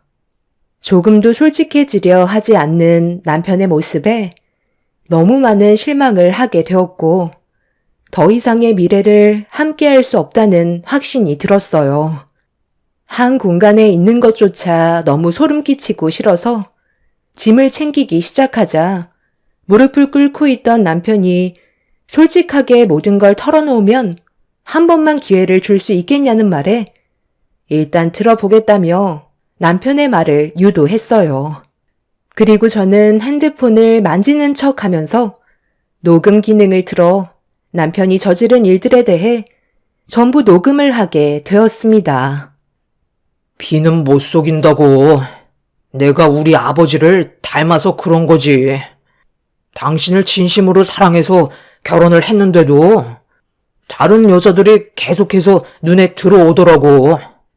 길을 걷거나 식당에를 들어가거나 발이 닿은 곳이 어디든 여자들만 눈앞에 있으면 왜 이렇게 다들 이뻐 보이던지 전부 다 내 여자로 만들고 싶은 욕망이 솟구쳤어. 이런 내 감정을 통제하느라 하루하루가 정말 힘이 들었었지. 그런데 예전에 당신이랑 레스토랑에서 저녁을 먹고 나왔을 때 어떤 여자가 나랑 부딪혔었잖아. 그때 내 몸에 커피를 쏟았던 거 당신도 기억하지? 그 여자가 나한테 세탁을 해도 옷에 얼룩이 남아있다면 보상을 해주겠다고 명함을 준 적이 있었잖아. 그때 우리는 집으로 돌아가려고 했었기 때문에 그냥 넘어가려 했었는데 그 여자와 이걸 빌미로 데이트라도 해보고 싶었어. 그래서 전화를 하게 됐고 서로 몇 번 만나게 되다 보니 깊은 관계로까지 발전을 하게 됐던 거야. 그 사람은 아무 잘못 없어. 모든 건 나로 시작된 거니까 제발 한 번만 용서해줘. 남편의 충격적인 말에 저는 입을 다물지 못하고 있었어요. 저를 진심으로 사랑하고 있다는 그 사람이 결혼을 했는데도 다른 여자를 염두에 두고 싶다는 말을 들었을 때는 하늘이 무너져 내리는 것 같은 느낌이었고 더 이상 그 사람과 같은 공간에 있는 것조차 싫었습니다. 남편은 끝까지 저를 붙잡으려 했지만 이미 이성을 잃어버린 저는 남편의 뺨과 정강이를 수차례 친 뒤 집을 뛰쳐나와 친정으로 향했습니다. 결국 이 일은 양가 집안에 엄청난 충격을 안겨주었고 저희 부모님께서는 그 사람을 용서하지 않겠다며 한바탕 난리를 치셨어요. 시부모님께서는 죄송하다면서 용서를 구하셨지만 바뀌는 건 없었습니다. 네가 한 번만 눈 감고 넘어가면 안 되겠니? 제발 부탁이다. 결혼한 지 얼마나 됐다고 벌써 이혼이야. 내 아들이 실수한 거 100번 잘못했고 앞으로 평생 너만 본다고 했으니까 여기에서 멈춰주면 안 될까? 내가 이렇게 부탁하잖니. 너도 내 아들한테 들었겠지만 너희 시아버지가 정말 엄청난 바람둥이였다. 지나가는 여자를 안 건드린 적이 단 한 번도 없었을 정도로 한때 엄청난 바람둥이였는데 지금은 나 말곤 다른 여자는 쳐다보려 하지도 않아. 남자들은 원래 다 그래. 본처를 진심으로 사랑하고 있지만 다른 여자들을 자기 걸로 만들고 싶어하는 본능이 있다니까. 내 아들이 피는 못 속이는지 자기 아빠를 쏙 빼닮은 것 같긴 하다만 결국 진심은 너만 바라본다는 거야. 너희 시아버지는 내가 두 눈앞에 보고 있는데도 대놓고 바람을 피웠었지만 내 아들은 너한테 걸리지 않으려고 현금으로 인출해서 숨기고 있었다며. 그만큼 며느리 너한테 상처를 주고 싶지 않았다는 거야. 사랑하지 않았다면 그렇게까지 했겠어? 그러니까 이번 한 번만 눈 감아줬으면 좋겠다. 어머님은 그렇게 하셨을지 모르겠지만 저는 그 일을 받아줄 만큼 마음이 넓은 사람은 아니라서요. 이혼은 그대로 진행할 거고 제 마음 조금도 바뀌지 않을 것 같네요. 시모는 시부가 바람을 피웠었지만 끝내 자기만 바라보고 있다면서 젊을 때는 누구나 그럴 수 있다는 어이없는 말들을 늘어놓고 있었어요. 그럴 거면 결혼을 왜 한 건지 저는 이해할 수가 없었죠. 더 이상 대화조차 섞고 싶지 않아 먼저 자리에서 일어나 버렸습니다. 할 말이 있다고 전화하셔서는 제발 한 번만 시모 얘기 좀 들어달라고 하시길래 무슨 말을 하시려고 전화가 아닌 직접 얼굴 보고 얘기하시려는 건지 이해할 수가 없었는데 괜히 나왔나 싶었습니다. 제 귀만 더러워졌고 하나같이 정상적인 사람은 없었어요. 그렇게 남편과의 이혼을 진행하는 동안 남편을 건드렸던 내연녀한테도 상간소송으로 고소를 했고 저와 개인적으로 만나자는 말에 저도 할 말이 많았던 터라 찬물이라도 얼굴에 끼얹으려 단둘이 만남을 가지게 되었습니다. CCTV로 봤을 때는 얼굴이 잘 안 보였었는데 실제로 보니 끼가 상당히 많아 보이는 여자였어요. 남자를 한두 번 꼬신 게 아닌 것 같아 보였죠. 제가 왜 그랬는지 먼저 질문을 던졌습니다. 여자가 남자 좋아서 만나겠다는 건데 뭐가 잘못됐어요? 저는 원래 그냥 연애는 별로 좋아하지 않거든요. 뭔가 긴장감도 없고 매번 만날 때마다 똑같은 일상이라 지긋지긋해서 색다른 경험 좀 해보려고 생각만 하고 있었는데 그때 그 사람이 저에게 걸려들었던 것 뿐이었어요. 왜 여자들이 가정을 이룬 남자와 바람이 나는지 만나보니까 알겠더라고요. 이해심이 너무 좋아. 그리고 자기가 가지고 있는 것들을 죄다 퍼주는데 가지고 놀기에는 딱이었어요. 이래서 유부남을 만난다는 걸 깨닫게 되었죠. 성격이 안 맞았으면 두 번은 만나지 않으려 했지만 그쪽 남편이 워낙 성격이 좋아서 저를 너무 잘 맞춰주는 거예요. 그러다 보니 가볍게 만나고 끝내려고 했었는데 저도 모르게 이미 그쪽 남편을 너무 깊이 알아버렸지 뭐예요. 결국 갈 때까지 가버렸고 저희는 진심으로 사랑하는 사이가 된 거라고요. 이런 감정이 언제까지 이어질지는 모르겠지만 서로 만나는 동안에는 후회 없이 사랑하기로 했어요. 남들은 불륜이 무슨 사랑이냐 하겠지만 그런 고정관념을 가지고 있는 것 자체가 너무 웃긴 거 아니에요? 사람이 태어나서 한 사람만 바라보며 사는 건 너무 재미가 없잖아요. 결혼을 했어도 이 남자 저 여자 만나볼 수도 있는 거죠. 요즘 시대에는 일편단심은 없어요. 이혼을 왜 밥 먹듯이 하겠어요? 한 여자와 남자로는 충족이 안 된다는 거예요. 후회 없는 삶을 살기에는 한 사람만 바라보며 사는 건 너무 미련한 짓 같아요. 그래서 저는 그쪽 남편과 깊은 사랑을 나눴던 거고, 어느 순간부터 가볍게 만나지 않게 된 거예요. 그건 그쪽 생각일 뿐인 거지.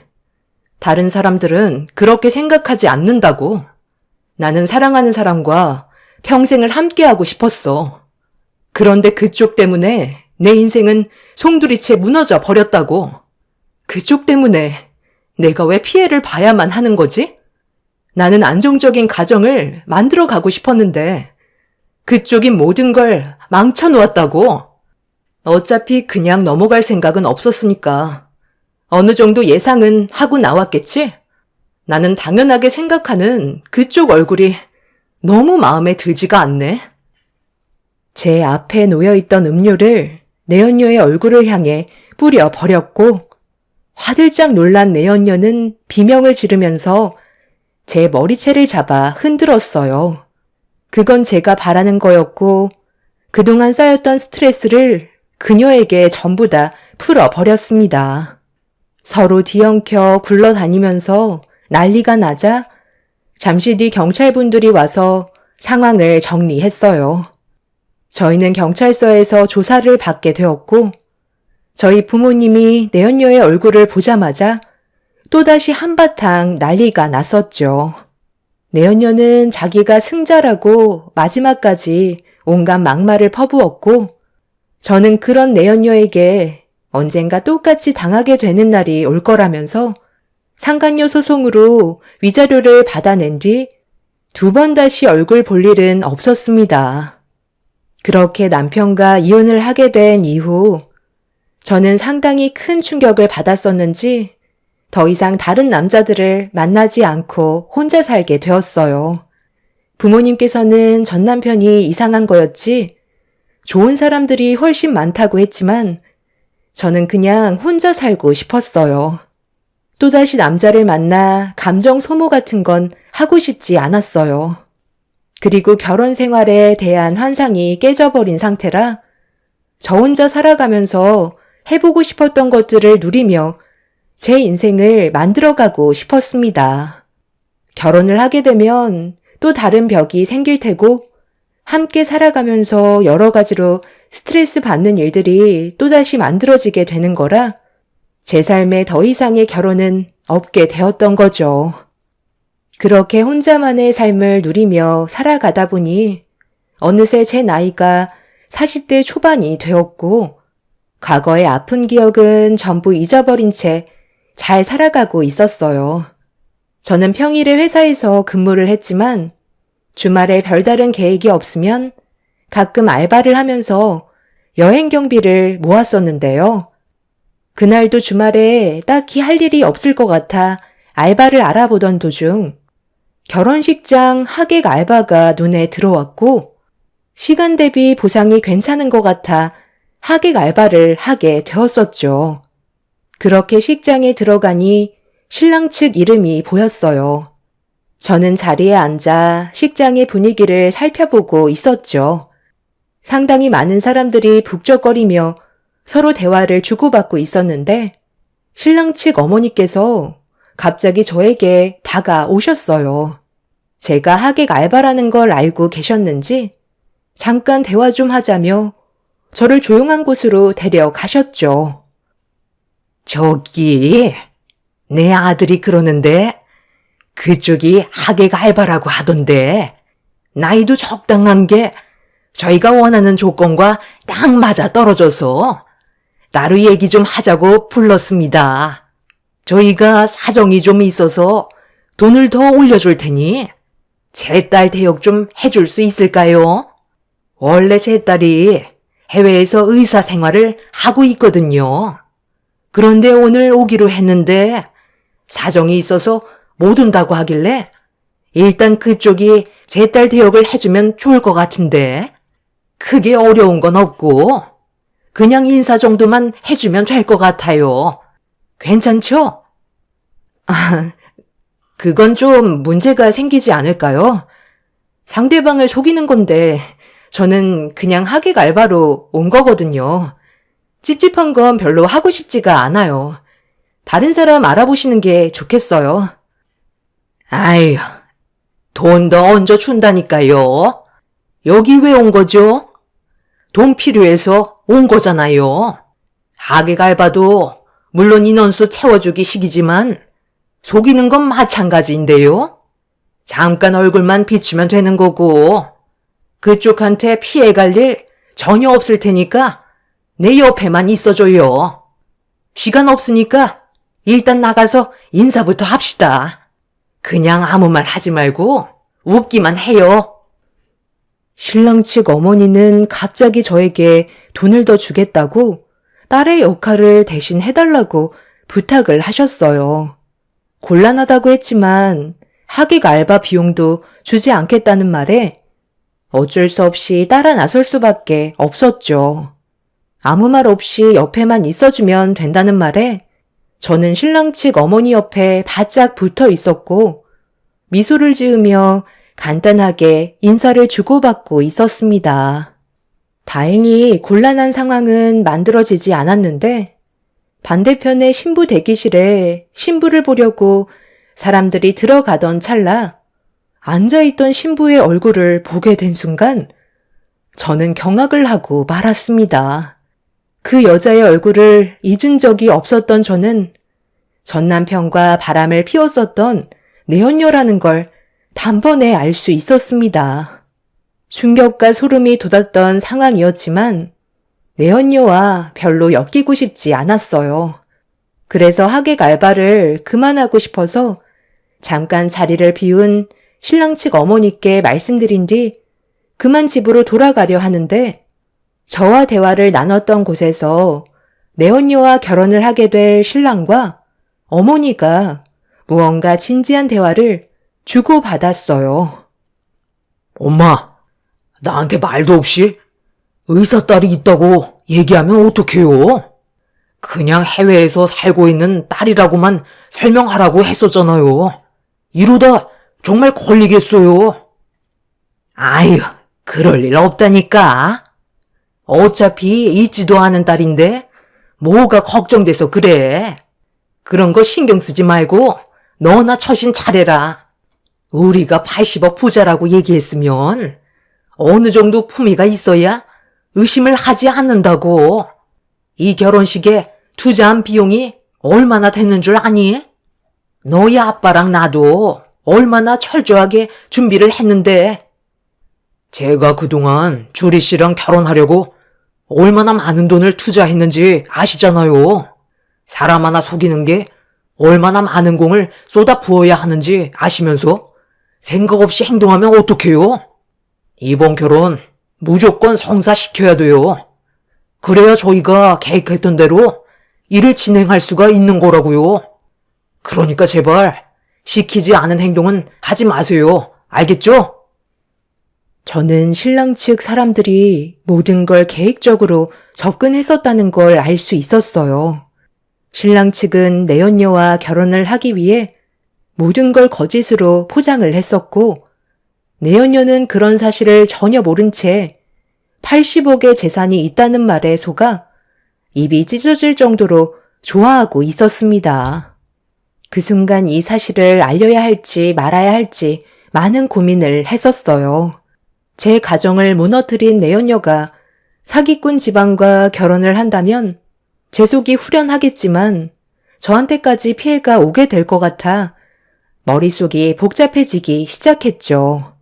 결국 저는 신부 대기실에 들어가 내연녀의 태도를 먼저 확인해 볼 필요가 있을 것 같아 내연녀와 얼굴을 마주하게 되었습니다.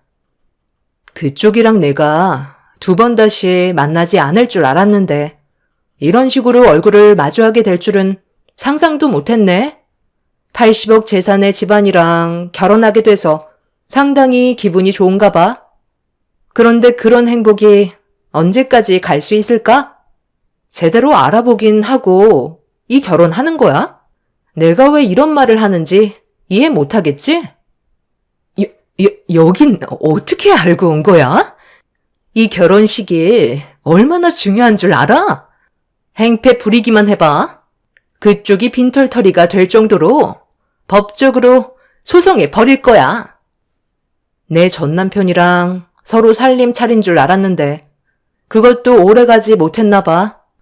너도 참 대단하다. 이제 이런 짓 하는 것도 지긋지긋하지 않아? 그 사람 말도 꺼내지 마. 떼어내는데 얼마나 힘들었는지 알아?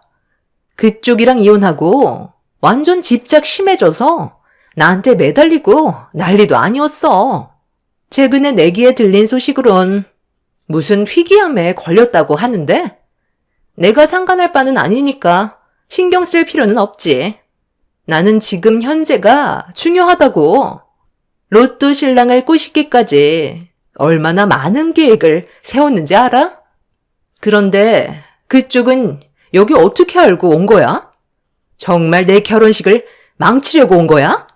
과거의 일들은 전부 금전적으로 대가를 치렀잖아. 도둑이 제발 저린다고. 내 얼굴을 보니까 찔리는 게 맞나 봐. 내가 여길 왜 들어왔는지 알아? 내가 누구로 온 것 같아? 나 여기 신랑 측 대역으로 왔어. 그냥 인원수 채워주는 알바로 들어왔는데 너희 시어머니 될 사람이 나한테 자기 딸 역할을 해주라고 하더라. 직업이 의사라고 하던데 그건 알고 있었니? 뭐라고? 지금 그 말이 사실이야? 내가 그쪽 말을 어떻게 믿어? 과거에 우리가 어떤 사이였는지 뻔히 알고 있는데 내가 속을 줄 알아? 믿든 말든 그건 그쪽 자유야. 나는 양심에 찔려서 더 이상 못할 것 같거든. 그냥 나한테 불이익이 올까봐 솔직하게 얘기하는 것뿐이야. 아예 너희 시어머니 될 사람한테는 딸의 존재 자체가 없던데? 그리고 80억 재산도 아예 있지도 않더구만. 땡 잡은 줄 알았겠지만 꽝 잡았네? 판단은 네가 알아서 하겠지만 나는 해줄 말 다 했으니까 알아서 결정해. 내 말 믿고 여기서 뛰쳐나가던지 내 말이 거짓말 같으면 결혼식 진행하면 되는 거야. 어차피 선택은 네가 알아서 하는 거잖아? 당연히 나는 그쪽이 하는 말이 전부 다 거짓말인 걸 알고 있지. 내가 과거에 했던 짓이 있는데 그런 얄팍한 거짓말로 나를 속일 수 있을 것 같아? 나는 절대로 넘어가지 않을 거고 80억 재산을 내 손에 넣고 말겠어. 무너지는 걸 바라고 있었겠지만 이거 어째? 나는 지금 엄청 잘 나가는데 내가 걸치고 있는 액세서리들과 드레스가 얼마짜리인 줄 알아? 나한테 항상 끊임없이 명품을 선물해 준 사람이야. 그쪽보다 내가 그 집안 사람들을 훨씬 잘 안다고. 내연녀는 제 말을 조금도 들으려 하지 않았어요. 어차피 저는 설명을 했고 내연녀에게 기회를 줬지만 끝내 결혼식을 올리고 말았습니다. 내연녀는 저를 바라보면서 자기가 승자라는 표정을 보이더군요. 앞으로 어떤 일들이 펼쳐지게 될지 걱정도 안 되는지 세상을 다 가진 얼굴로 결혼식을 올렸습니다. 사기꾼 집안과 결혼을 하면서 행복해하는 내연녀의 모습을 보는데 너무 웃겨서 웃음이 끊이지 않고 나왔어요. 그리고 뭐가 그리 급했는지 신혼여행 다녀온 이후 임신까지 했다는 소식을 접할 수 있었죠. 사기꾼 집안과 결혼을 했는데 뭐가 좋다고 일사천리로 서두르는지 이해할 수가 없었어요. 그런데 얼마 전에 내연녀가 저희 집 문을 두드렸어요. 부모님과 함께 살았었는데 내연녀가 전 남편한테 저희 집 주소를 알아내서 찾아온 거였습니다. 부모님은 문을 열어주지 말라고 하셨지만 무슨 이유 때문에 온 건지 저는 들어봐야만 했어요. 현관문을 열자 배가 부른 상태로 저를 노려보고 있던 상간녀는 결혼식 당시에 왜 뜯어 말리지 않았냐고 다짜고짜 소리를 질렀습니다. 야, 결혼식 날 왜 나를 말리지 않았던 거야? 내가 사기를 당할 거라는 걸 뻔히 알고 있었으면서 끌고라도 나왔어야지. 지금 내 꼴을 봐. 내 인생은 정말 끝났다고. 그게 왜 내 탓이야? 나는 결혼식 날 분명히 얘기했었잖아. 그 집안 사람들 사기꾼 같다고. 네가 내 인생을 무너뜨렸는데도 나는 그냥 넘어가지 않고 너한테 모든 걸 솔직하게 얘기해줬어. 그런데 너는 끝까지 결혼을 강행하고 임신까지 했으면서 그걸 지금 나한테 탓을 돌리면 어쩌자는 건데? 네가 살아온 인생이 더러웠으니까 내가 일부러 망치려 하는 걸까봐 들으려 하지 않았던 거잖아. 나한테까지 찾아온 걸 보면 상당히 크게 당한 것 같은데 여기를 찾아올 게 아니라 경찰서를 가지? 그 나쁜 놈이 해외에 큰 사업을 시작했는데 자금이 많이 필요하다고 우리 부모님한테 20억을 빌려달라고 했었어. 20억을 빌려주면 40억으로 주겠다는 거야.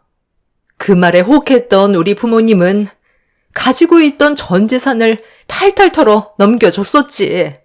내가 임신을 했고 법적으로 혼인신고까지 한마당에 조금도 의심하지 않았었다고. 우리 가족은 앞으로 꽃길만 걷게 될 줄 알았어. 그런데 20억을 받은 다음 날부터 그 집안 사람들이 연락이 안 되는 거야. 전부 다 전화가 꺼져 있더라고. 그때 알았지. 우리 집안을 탈탈 털어가기 위한 사기 계획이었다는 걸. 조금도 의심하지 않았었는데 모든 재산을 넘겨준 상태라 지금 집안이 망하기 일보 직전이야. 이게 다 너 때문이라고. 그때 나를 뜯어 말렸으면 이렇게까지 문제가 커지지는 않았을 거 아니야? 차라리 경찰한테 신고라도 해주지 그랬어. 내가 왜 그렇게까지 너한테 관심을 가져줘야 되는 거지? 내가 그때 말해준 것만도 감사하게 생각해야지. 아까 말했잖아? 내 인생을 망친 너인데도 양심 때문에 얘기해 준 거라고. 결정은 네가 하라고 했었잖아. 그때 내 역할은 거기까지였다고. 여기서 난리 블루스 치지 말고 경찰서로 찾아가는 게 어때?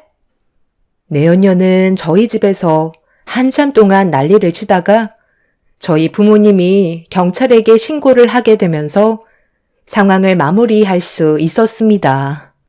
배부른 몸으로 주저앉아 오열을 하고 있는 그 모습을 보니 한숨밖에 안 나오더군요.